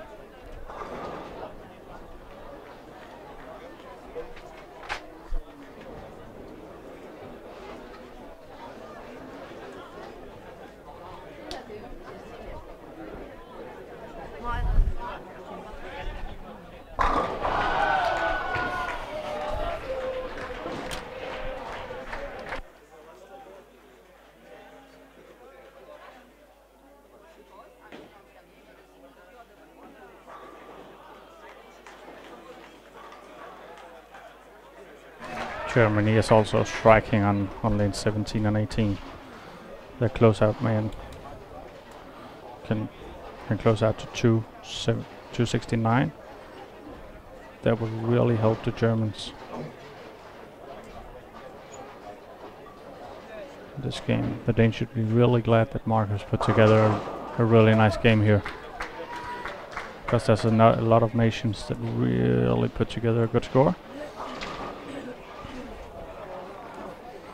Alexander from Norway just shot 256, sorry. And Jonas is gonna close out for Norway. Almost put together a double for 200.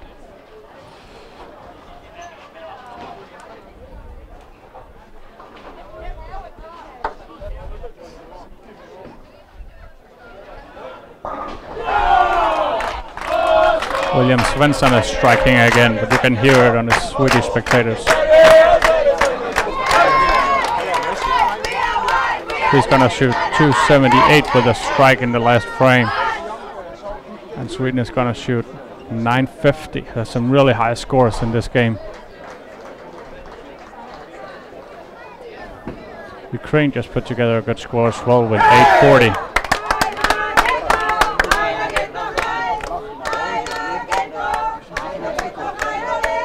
Germany just struck again with a double in the 10. JD struck for Denmark in the first shot in the 10.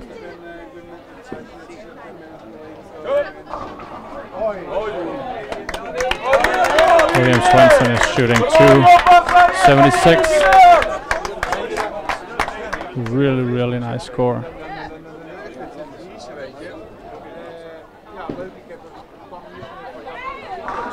JD just struck for Denmark.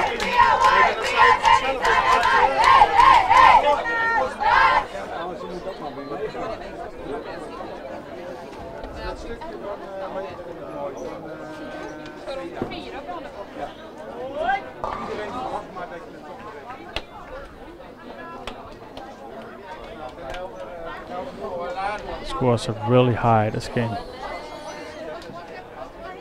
Norway shot 875 for a total of 1729.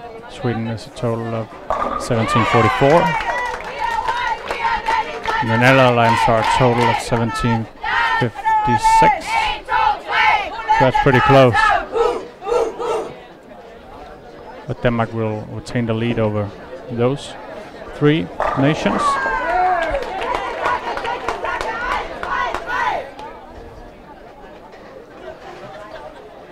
With around 40 to 50 pins. Andreas just struck the 10th frame, the first pin frame. He can close it out to 224. He makes two more.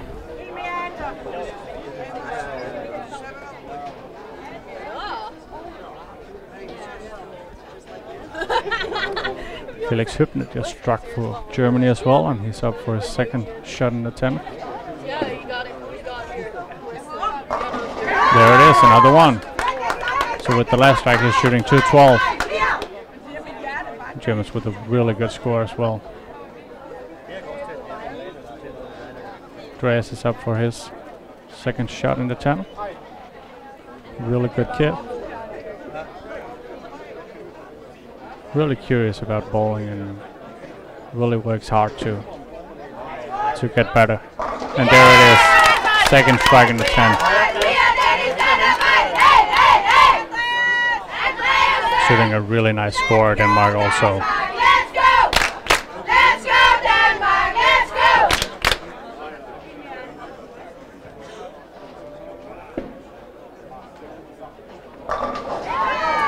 And Felix Hübner striking again, so he's shooting 212 this game.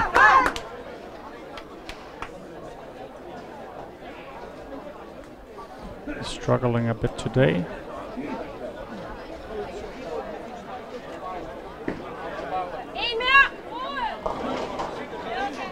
Andreas shooting 211.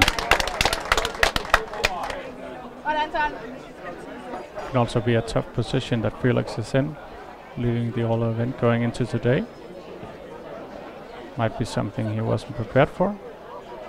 I remember it for myself. I was in the lead after the doubles. That was a whole new experience. Patrick just struck for Germany. Can put together two more for 269. Matthias is up for Denmark. Almost got the messenger to hit the 10 pin. He left the 10 pin. So you can spare that and put together a strike for 223. Seems like Denmark is a slow country today. They're finishing last again. Maybe it's due to the lane breakdown, but maybe they are taking their time. There it is, Patrick strikes again. So he's in the 260s. But Germany is gonna shoot 926 with a strike here. Really, really nice score for Germany.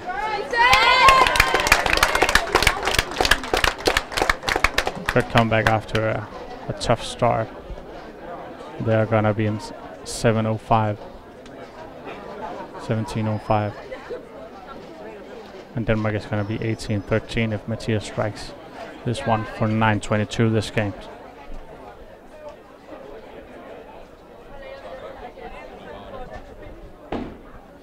So we're gonna have a little talk with Michael Bay. Maybe he's got some views to the last game and what the players have to do with their.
So here we are with Mikkel Bay, the Danish national coach. How do you see the lanes developing? Well, it looks like the lanes are developing quite nicely. I'm seeing a lot of high scores. I'm actually a little bit surprised that they figure out the lanes this well, but yeah, it seems like they really had it working and prepped the lanes really good from the morning. yeah. What is your prediction for the last game? Well, I don't really know this. I'm not a tall guy, and I hardly can see anything because of all the spectators. But I expect the ones moving from the high end to the low end to struggle a little bit more. The teams on the low end right now hasn't balled the same lines, and it's going to be interesting to see. I think it's Netherlands and Finland who's going on the other end of the center. So it's going to be interesting. Netherlands are staying up here. They Okay. came from 1 and 2. Okay. Belgium is going on lane 1 and Okay. 2. Actually, France just was on lane 1 and 2 and shot 86 over or something. Yeah, okay. So they made a nice game down there. Yeah. But We'll see. it seems like 17 to 24 is developing pretty nicely. That's true. That's true.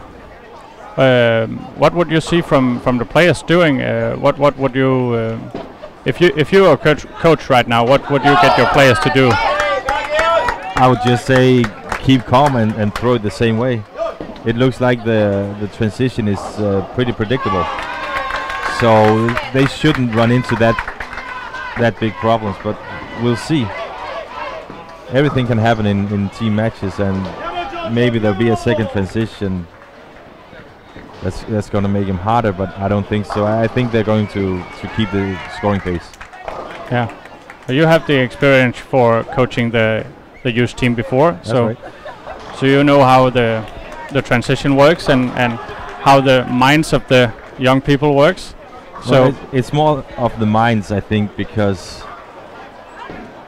I You- see more revolutions now than when I was a coach for the youth, and a lot more good players from many teams or from many countries. So they're different. They're better than when I coached the youth. yeah, well, thanks a lot for the interview, and Thank you.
Thomas Larsen just had a question about what kind of advices I could give on how to become a better spare shooter, and my experiences from the European Youth Championship and maybe even the men's championship. But the key to become a better spare shooter is definitely practice and really just do a lot of practice on both single pins and different, like 3-6-10 or 2-8s, something like that. And now we got this cool thing called Specto, who can help us even more in our training. So we can actually use Specto to determine if we are a better spare shooter and really really figure out which lanes are the best for your style of sparing. Because there's a lot of different styles when you have to spare, and what I'm saying is find your own way to spare. Back in the old days, there was a system. We had a system in Denmark called 369, and it works some of the way, but I think it's just don't work in every way. It's individual for every single player. So you have to figure yourself out.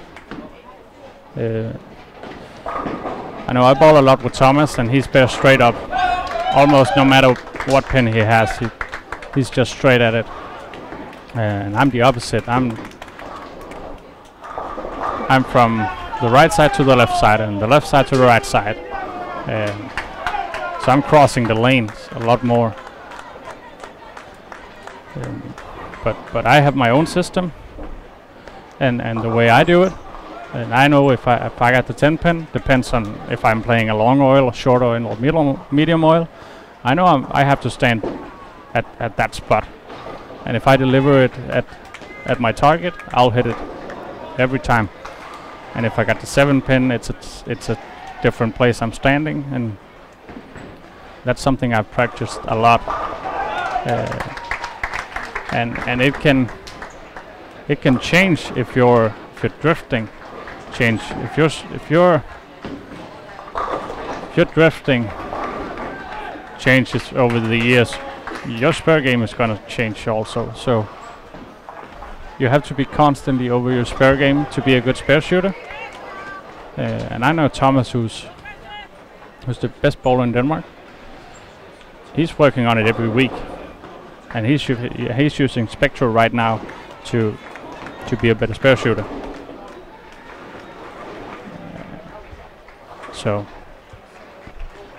but at a competition like this, you also have to have your mind straight. You can't be afraid of missing a 9 pin or 10 pin or 7 pin, because then you're gonna miss most of the time. So the more you practice it, the more you feel confident you're gonna spare it.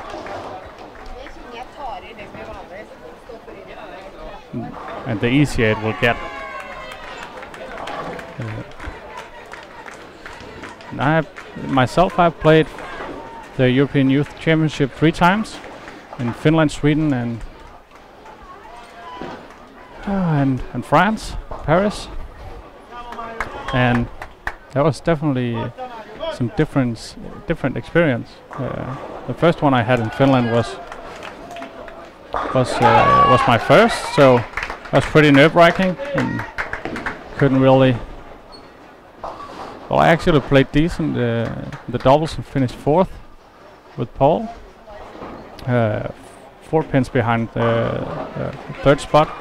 There wasn't any semi-finals or finals back then, so we didn't get a medal. So yay! But that was pretty cool. That was the feeling that okay, I can bowl here. I can compete. So that was pretty awesome. The rest of the tournament, I really didn't bowl really good, but I ended up in the Masters, won my first match, and then lost my second. But it's definitely a cool experience. And then I came to Sweden and Malmö and competed over there, and that was different at a whole new level. Because we played the doubles. We finished 1st, 2nd. I can't really remember. I know I shot 14.52, a new European record at that time. And funny story about that. We actually joked about the women's record were higher than the boys' record, so we joked about we should beat that. Unfortunately, I actually got to beat it, so that was pretty cool. But that was a whole new situation to be in, where you're a young kid, you haven't tried a lot, so you don't have a lot of experience, and right now you're you're leading the I was leading all events, so I was leading the tournament that I have been practicing or training for the whole year. So when I came to the first day at the team event, I was struggling mentally to throw good shots, and I really had a hard time. I had some good coaches. They got me calm, and we talked a lot about it. But my first block in the team event was actually horrible. I felt like I let my team down also, because I couldn't focus on what I had to do. I was too focused on the all event actually.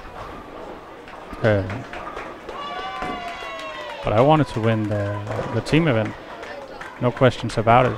But I just couldn't get my mind off it, and it was a whole new situation to all of a sudden to lead the tournament. And that was something new that I struggled with. We worked through it, and I had a lot of help from my training staff and my teammates, and we got to the finals in the team event. Unfortunately, we lost to Greece in the semifinals. But fortunately for myself, I won the all event. That was pretty cool. That was really cool. That was my best memory at the European Championship, and the whole team was behind me. That was quite the feeling. It was really awesome.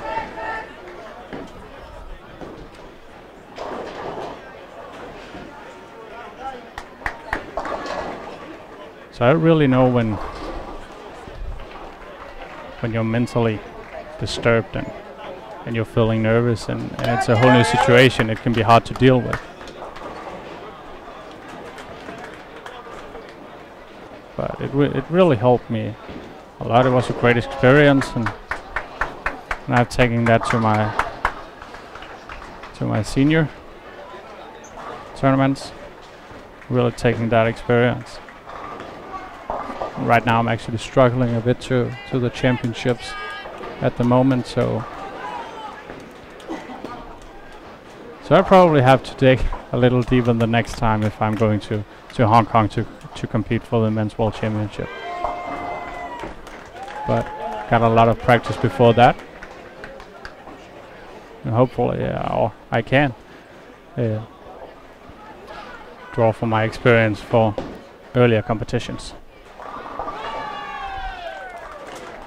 Because I've also, the next year we went to France for the European Championship, and I came there as the winner of all event, and that pressure really got to me. I felt really bad down there. So that's a new experience when you come as one of the favorites to actually deliver. That's tough. But I won the doubles tournament down there. That was pretty cool. With Carsten Hansen. That was pretty awesome. So let's get back to the bowling. Ukraine has started really good at 19 and 20. Denmark has struggled on 21-22. Got 3 open frames. Mathias Angerdal is working on a double at the moment. Maybe he can get the triple. Norway's had a nice start. 2 doubles, working on a double.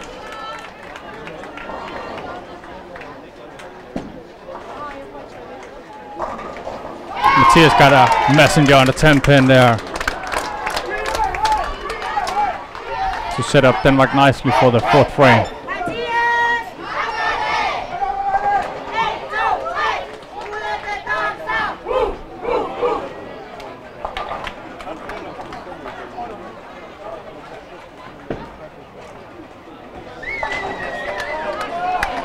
Let's see if Jonas from Norway can set up Norway for the 4th frame nicely. Oh, that's a good shot, ring 10. It's a really nice shot from Jonas.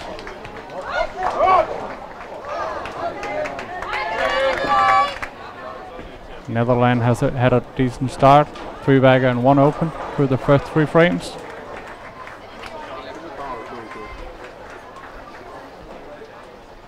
Sweden is having a decent start as well. 3-bagger double, 1 open.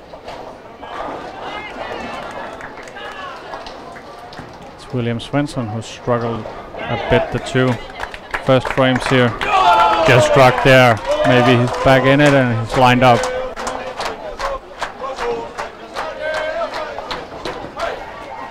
Germany also had a decent start, a 3-bagger, 2 opens.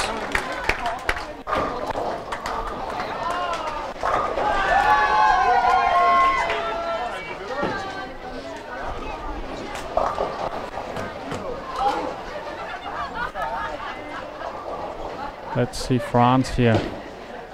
Got a 3-bagger, 3 opens through the first 3 frames. And 1 4th frame. 5 and 6. Don't think that might be a tricky pair as well. Especially when you move in. You really need to get it to the right quick. You really needed to do it with the less speed because it really needs to pick up. But you need to throw it to the right. If you throw it too much to the inside, it just skids. Just gets right through. That's what we saw with the French right there. The 2-10. They're struggling a bit. Let's see what Hugo is doing. He's got a 3-bagger for France. He's playing Code Red, I think, from Storm.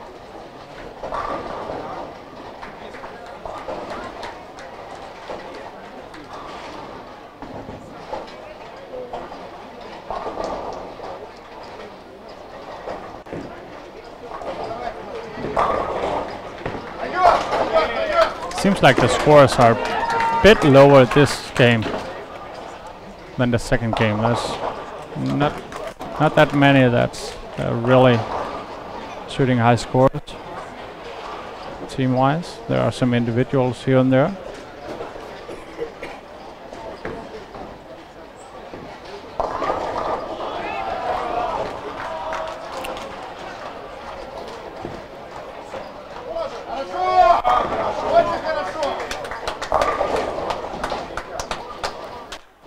Hugo with a 10-pen. I think he got it a little far to the left, so it didn't really start and went through the pins the right way.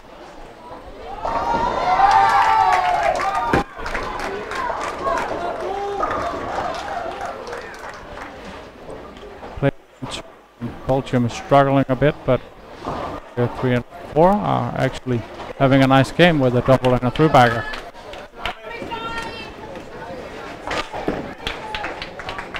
But that lane 5, you really gotta get down in speed, and you really gotta throw it to the right so it can pick up and go through the pins the right way. Can be a bit different in that lane, but can be a pretty nice pair as well. There's a lot of 300 games in that pair, but you really gotta know how to bowl on that pair.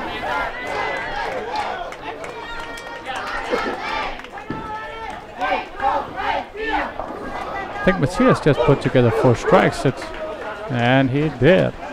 Good frame for the Danes.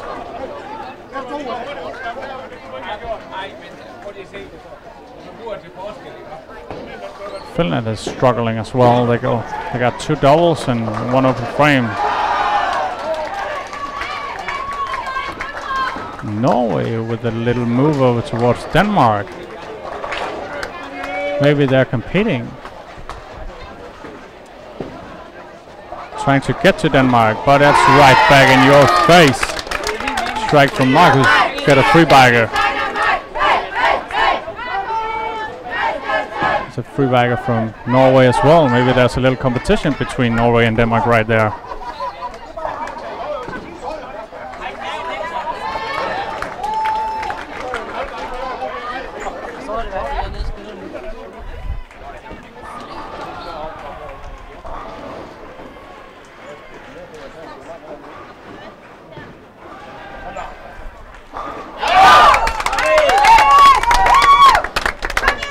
If you can see on channel 3, you might see Denmark and Norway go at it against each other.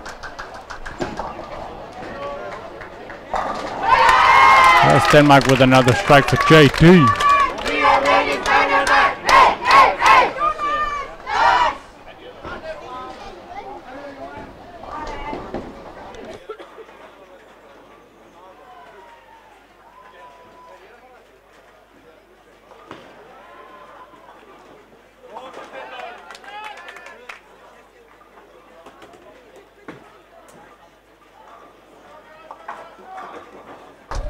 You can really see some of the team just let loose right now. They're cheering a little bit extra every time they make a strike.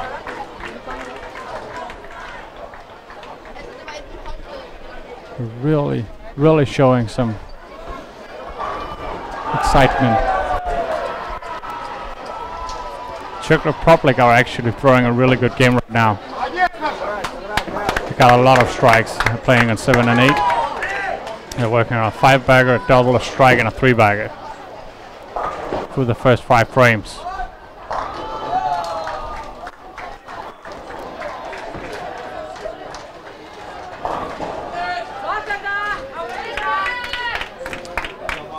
Belgium, last 2 guys, they're just striking, keeping their team in it.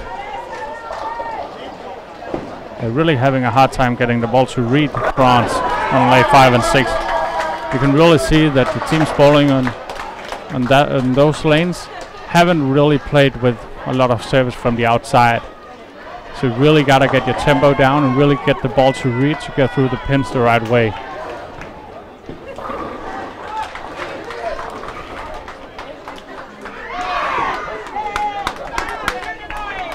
Let's see Adam from Sweden working on a 4-bagger.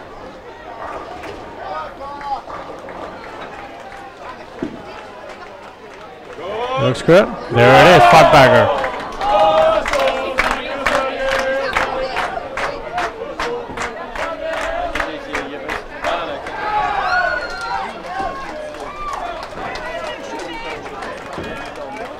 Denmark with a really nice frame. Strikes for all of them. They got it. They're working on a treble, a double, a single, and a 5-bagger.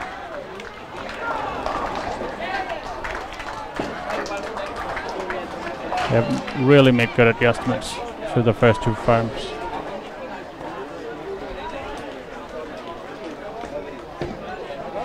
The Netherlands also had a really good 5th frame with strikes 2-all.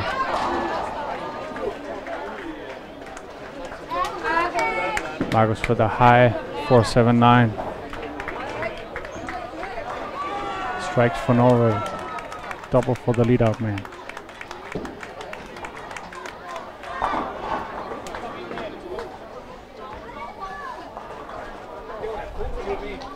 Compared to that doubles tournament, there are really some high scores here at the team event. They've really figured out how to play these lanes. We also have to consider that that's the morning squad. And based on the 2 first days, the morning squad might be a little bit friendlier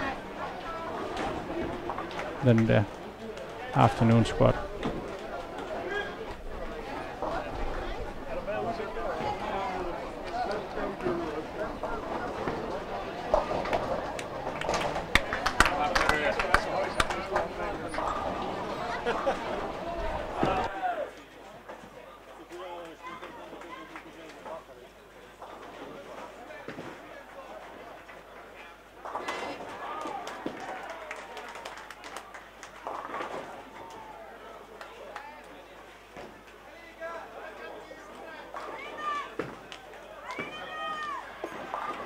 JD with another strike, so he's got a triple after 2 open frames.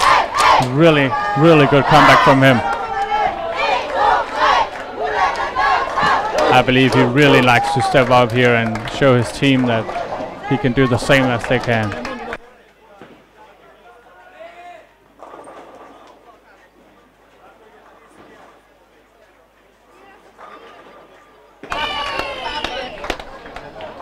Lassi from Finland with a good break there. for a strike. They need everything they can right now.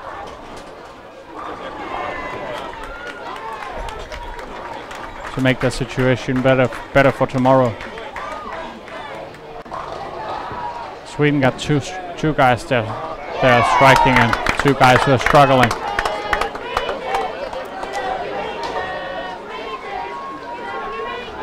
And if you see the Polish guys, the 2 Polish kids on lane 13 and 14, they just keep striking. We got a 5-bagger for Alex right now. Yeah. And a double for Bartos. That's pretty cool. They're really having a nice comeback since the first game. France are really struggling. And so Bagamino just stepped over the line for a foul.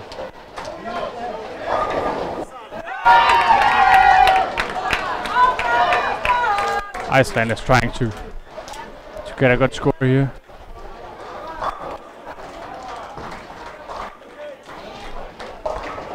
They have a long way to go. Belgium is also struggling. And he can't seem to get his ball to pick up. And so from France. This ball just gets way too long.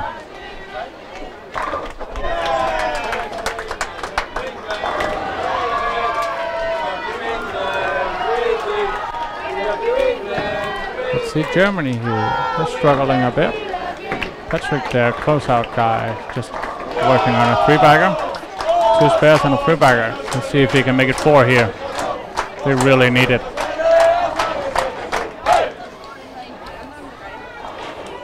They're pacing around par right now. The strike here could really set them up nicely for the 7th frame.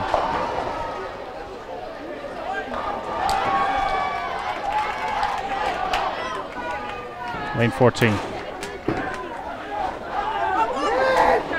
Oh, 2-pin. Let's see Svensson. Sweden struck again.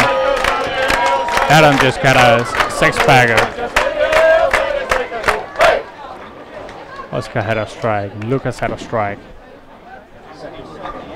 Now William can really put a good frame on for Sweden. 6th frame with all guys striking if he strikes as well. Netherlands stops. Just keeps striking. Double for Roland, a double for Nick. Let's see if Mike can make it a double as well. Lane 18. Just went back. I think something caught his eye.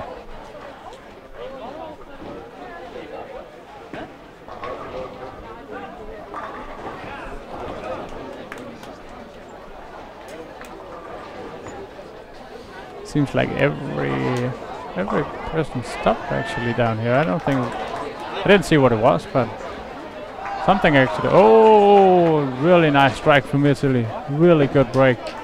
Let's see JD. Oh, he's got another strike. 4-bagger there. Really stepping up right now.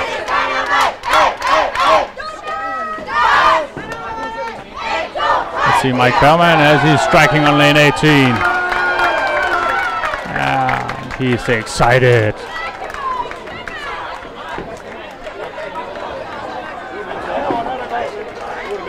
Let's see, Sangarel also got the first 6 strikes. He's really stepping up in this event. We got a long history of throwing high games. And if he starts striking, he just keeps striking. He strikes a lot. I think the same is the case for William Svensson. Just keeps striking. He struck again, so all strikes for Sweden in frame 6, so it's set up nicely for frame 7 here.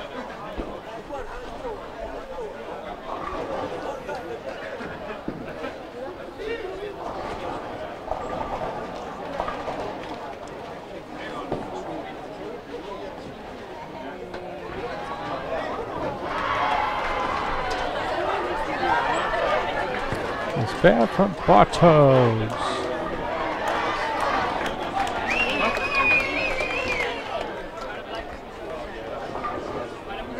Netherlands have really figured 17-18 out now, it seems. Seems like they're matched up. So now it's just making good shots and keep striking. Drea struck again on the right lane. He's struggling on the left lane, so see if he can come back. Mathias can close out 7 frame for Denmark for 4 strikes. Put himself at 7 strikes in a row. Missed it in. 3-pin.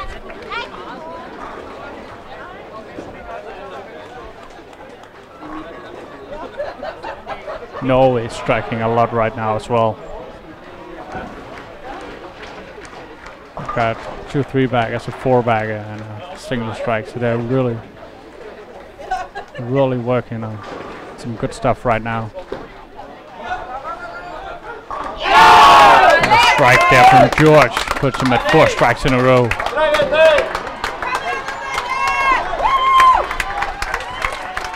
There's a lot of different bowling styles going down the lane right now. See the guys from Norway striking right now. And they'll play shining balls. And then you see Mathias Angerel, who had the front 6, playing with the no rules exist, with a lot of surface and just around 3rd arrow. And the other guys are playing shiny balls around 4th, 5 arrow. The same as the case with Sweden, they're also playing shiny ball from the inside. Adam just put together his 7th strike in this game. Lucas also struck again. So they keep striking Sweden.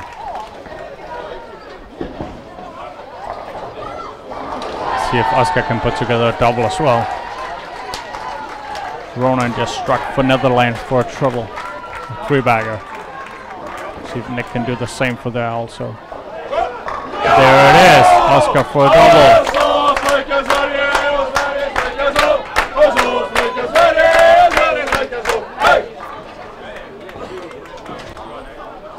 See if William can put together his 5th strike in a row.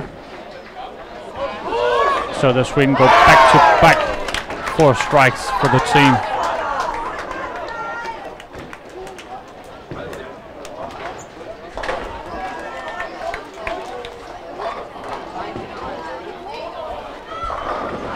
Nick strikes from the Netherlands for a 3-bagger as well. Now it's up to Mike Bellman to do the same for a 3-bagger as well.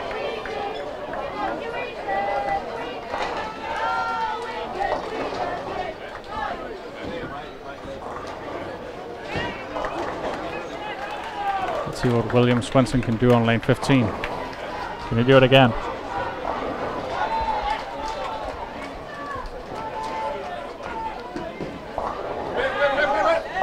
There it is! And the Swedes are loving it.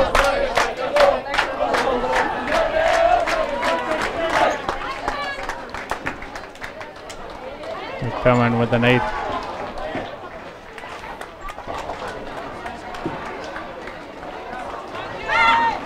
Six in a row for Ukraine's. Close out man. Let's see JD from Denmark. 3-6-10. Marcus from Denmark just make a 4 miss. That cost a lot of count after strike. That was costly for the Danes. Norway keeps striking. All of them working on doubles. They got 4-bagger, double, 5-bagger, 4-bagger. They're striking a lot on 23-24. Seems like they figured out how to strike. Just keep striking. Finland is struggling a lot. Just had a 7-10. They really got to come back strong tomorrow if they want to have a shot at the medals.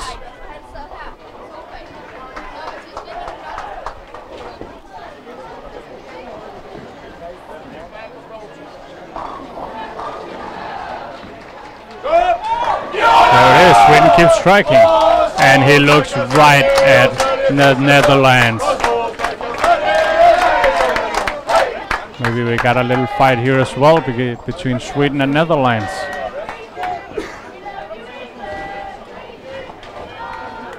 They're really trying to get into each other's head.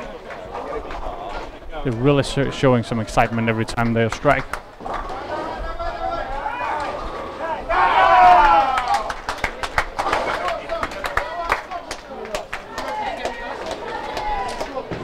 France is really going to have a low game. Unfortunately for them, they're really struggling.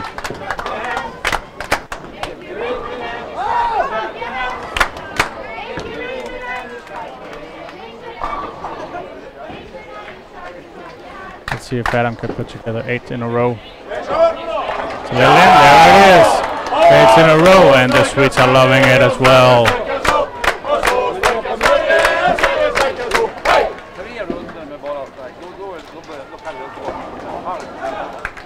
That makes it 11 strikes in a row for Sweden.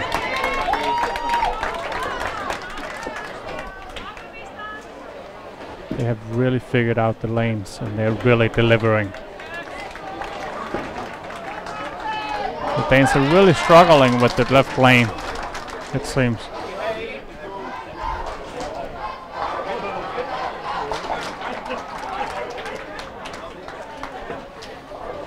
See if Ronan can make it 4 in a row in lane 18 for Netherlands. Sweden keeps striking. That's 12 in a row. Ronan keeps striking, and he looks right at Sweden.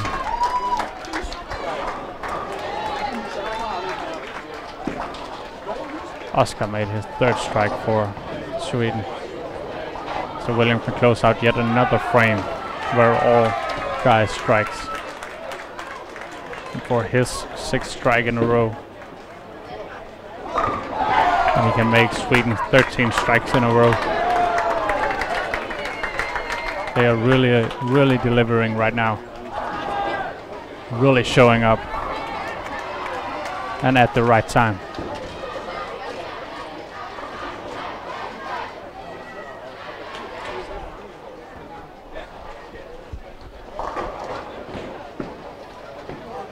Got hurt. There it is. They're really loving it.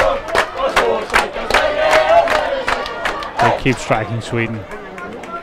That's unbelievable. And it's good strikes.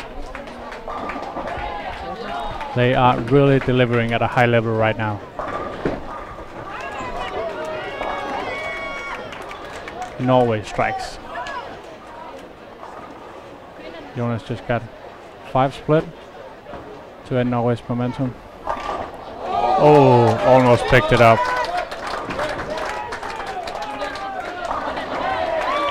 Before that, Norway had a bunch of strikes in a row.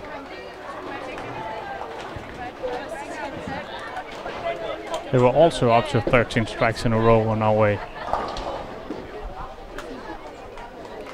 Really some teams that strikes a lot here. Going into the final frames of this game. This is really gonna be costly for France, who's really struggling this game.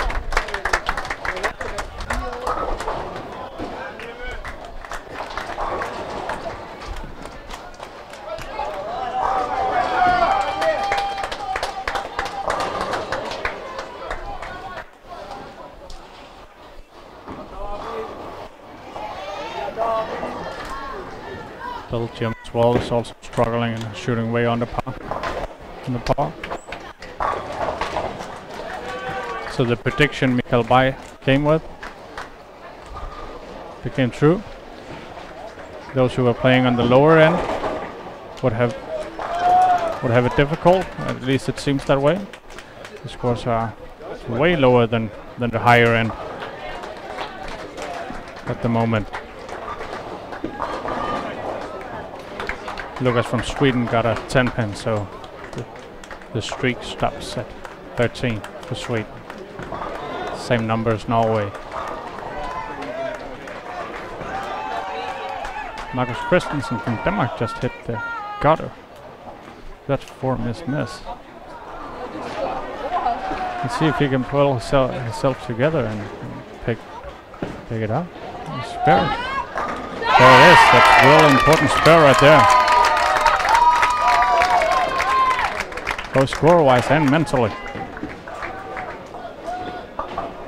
It's a tough one right there. Norway as well with a 7-1. Some of the guys maybe a little bit too excited going into the last 2 frames. 7 again for Norway. Still have to keep in mind there's a lot of balls going down the lane, so you have to keep moving. You can't stand in the same place and expect it to hit the pocket. Adam from Sweden just put together 9 strikes in a row. Let's see if Ronan can put together 5 strikes for Netherlands to keep them in it. There it is. He's loving it. 5 in a row.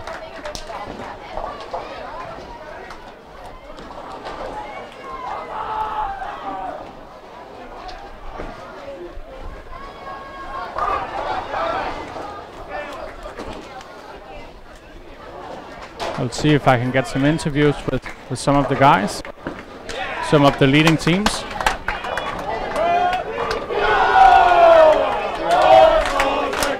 And hopefully we can get them. It depends on what the teams are playing for them. Sweden strikes again.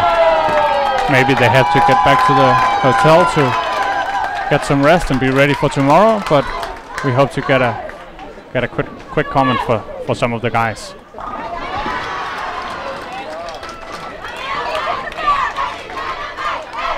Andrea strikes on the lane he strikes on usually. Let's see if he can figure out the left lane on the 10th frame. Denmark really needs Matthias to step up and deliver a strike again. We really need a high game from him to stay in it. Really a lot of high scores from the other teams. See Alexander Beck from Norway on lane 24. That's a bad shot. 2-pin.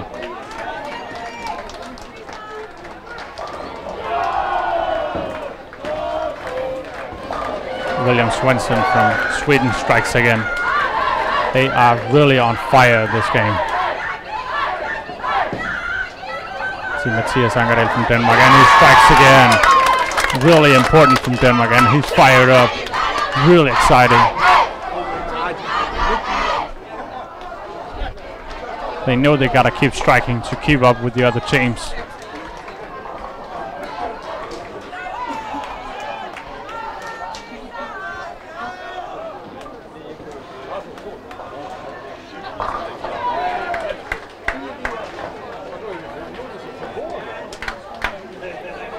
Sweden can close out to 212, 300, 242 and 262.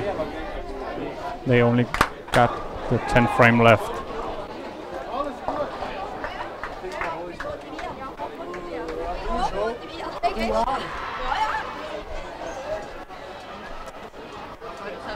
The Czech Republic had a little struggle the last, so they're finishing with 807 this game.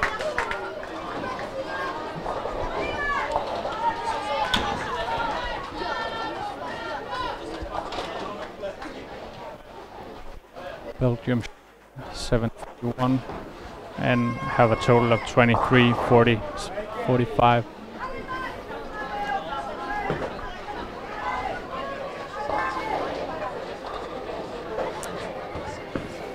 France have a little bit of a comeback in them, but that's only the last 2 frames. They only got the 10 frame left, so they can recover a bit of the loss in this game. And Lucas from Sweden keeps striking.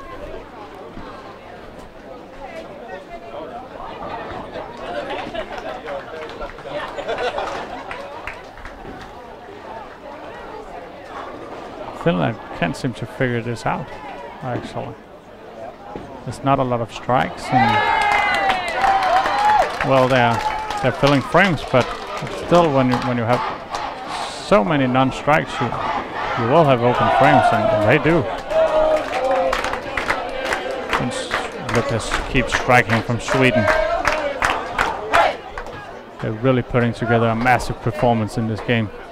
They're really delivering great shots, great adjustments, and keep in front of the transition. All strikes for Netherlands in the 9th frame. Sets up perfectly for the 10th.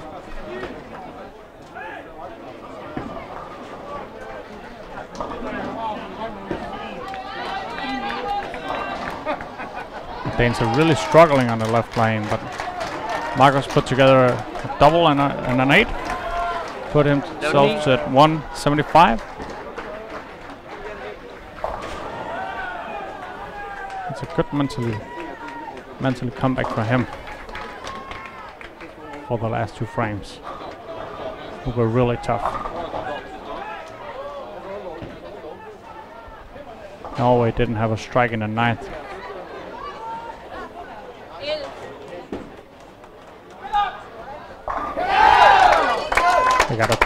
George got a double in the 10.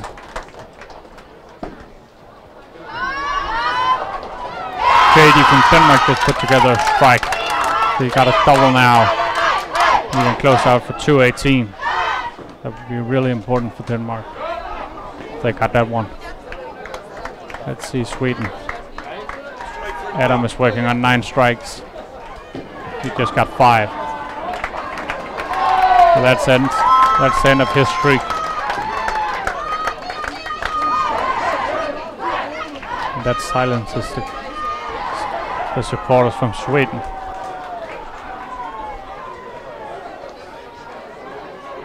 So they need the last 2 guys to step up and deliver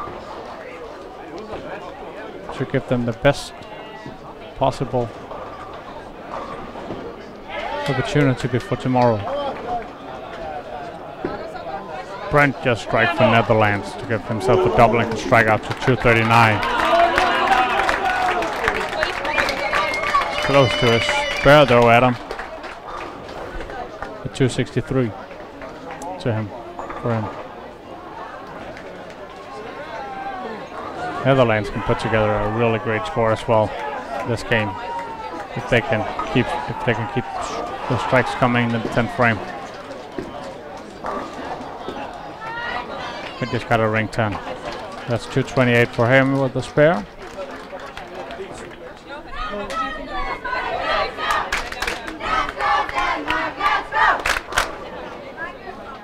Let's see if Andreas can strike on the left lane, where he have struggled the whole game.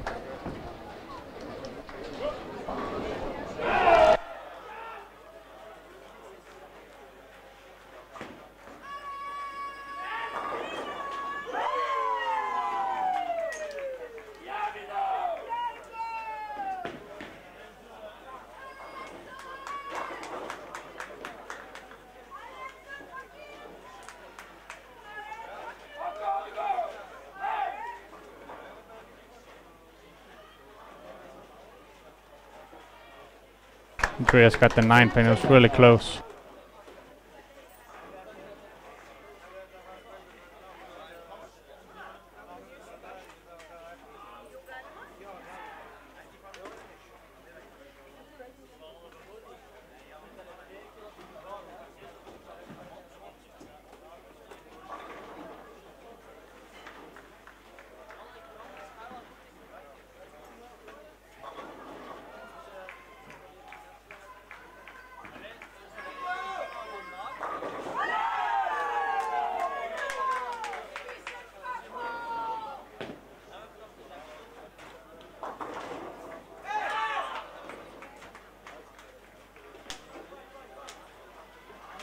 Andreas with a spare.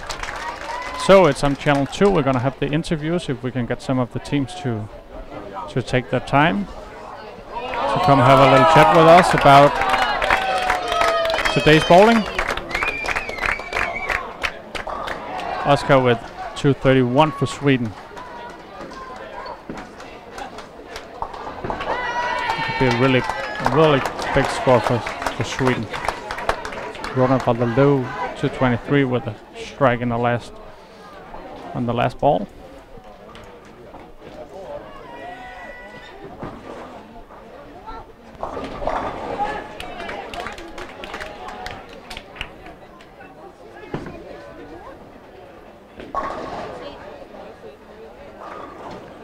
Finland are really struggling, and yes, they are struggling a lot. I can't seem to get it to work today. Maybe the frustration over the lack of carry and the hard time he's had there. With a 6. So Denmark really needs Mathias to step up and deliver at least 2 strikes here to get a good game out of this one. It's really a tough game for the other guys. And he just missed that one. Wow. He's way off right now, yes. Not every day you see that. Let's see if Nick can put together a strike for Netherlands. William Svensson with a spare, so he's gonna shoot 240. They're gonna shoot 946 with a strike. Nick strikes for Netherlands.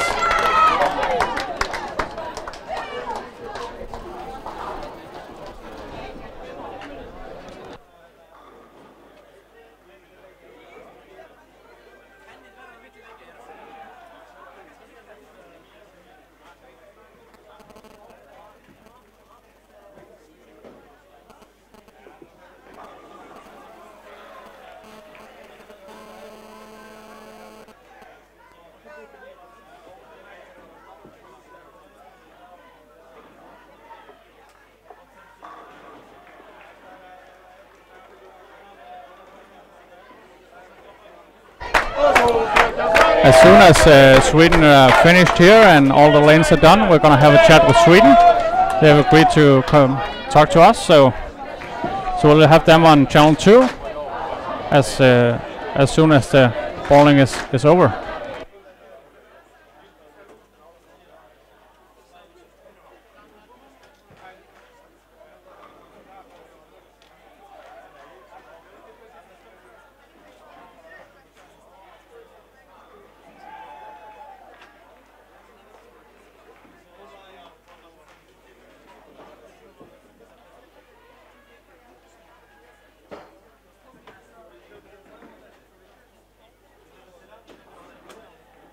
Mathias unfortunately got an 8 split, so he's finishing with 245. Still managed to shoot 737, so that's a good score for him, and he keeps his team in it. But 811 this game. They are losing a bit to the other teams.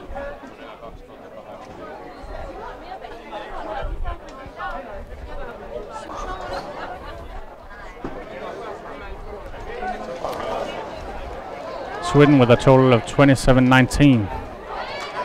Mike Berman from Netherlands just had a 210 in his 10th frame to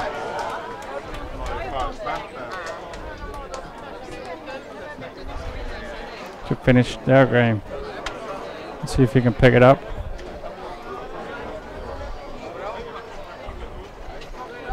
So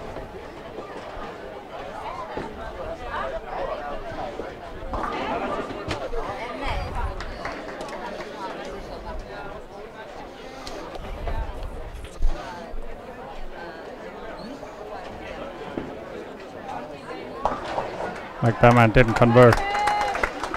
So the Netherlands are ending up with 1865 in the last game and a total of 26-22. 21, sorry.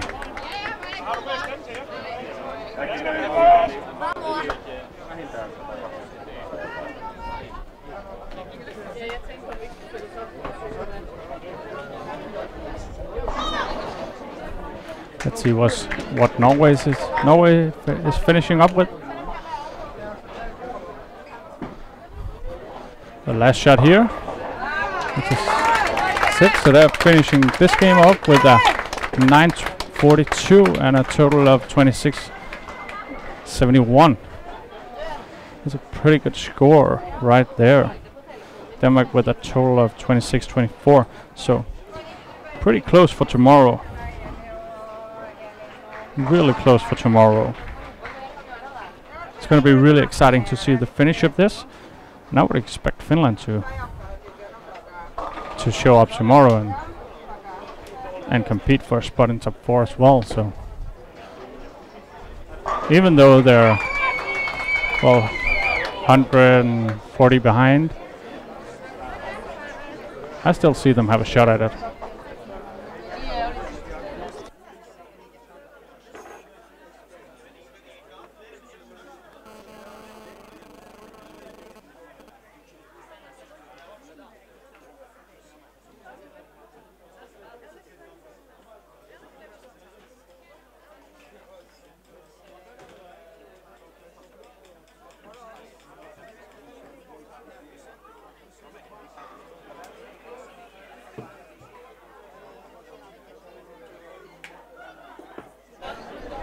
And Oni from Finland is striking again.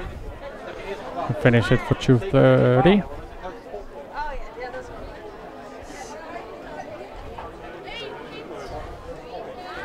They gotta strike to have a chance for tomorrow. I believe they still have a chance.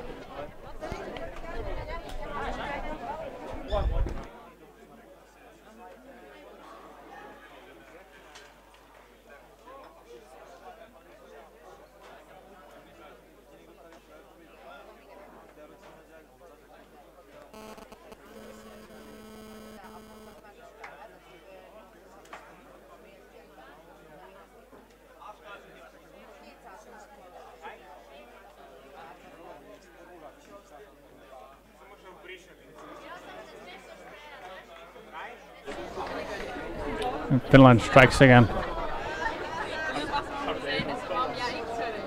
So they are going to be at a max score at 24.94. They're going to be about 130 pins out. That's not impossible. Not impossible. That's very much possible. But they got to strike tomorrow. They got to strike a lot.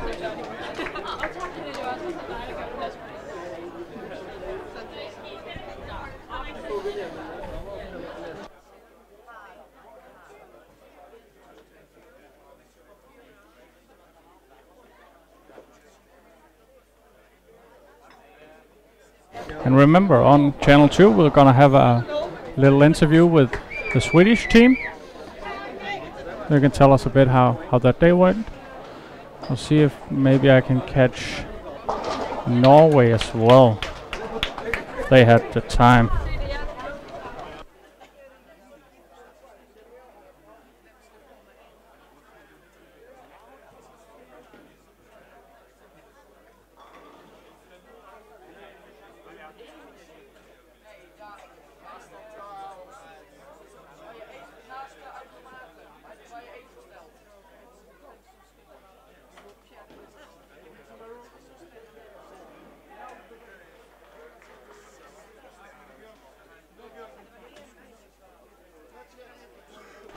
Yes, it struggled again, and he had a 10 pin. So let's see if he spares that one.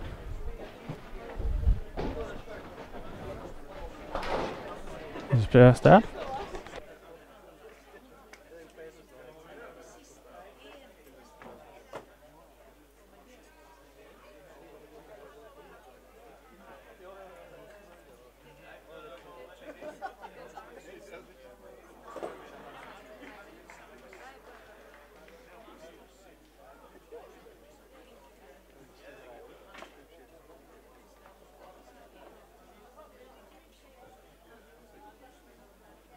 And we're also gonna get an interview from the Team Norway.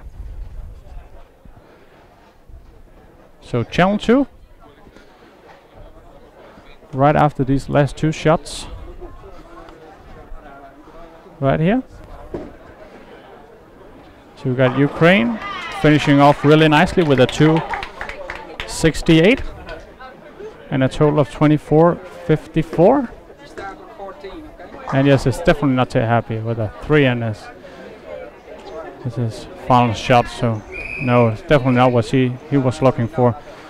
24.73 total for Finland. So we'll set up for the interviews with Team Norway.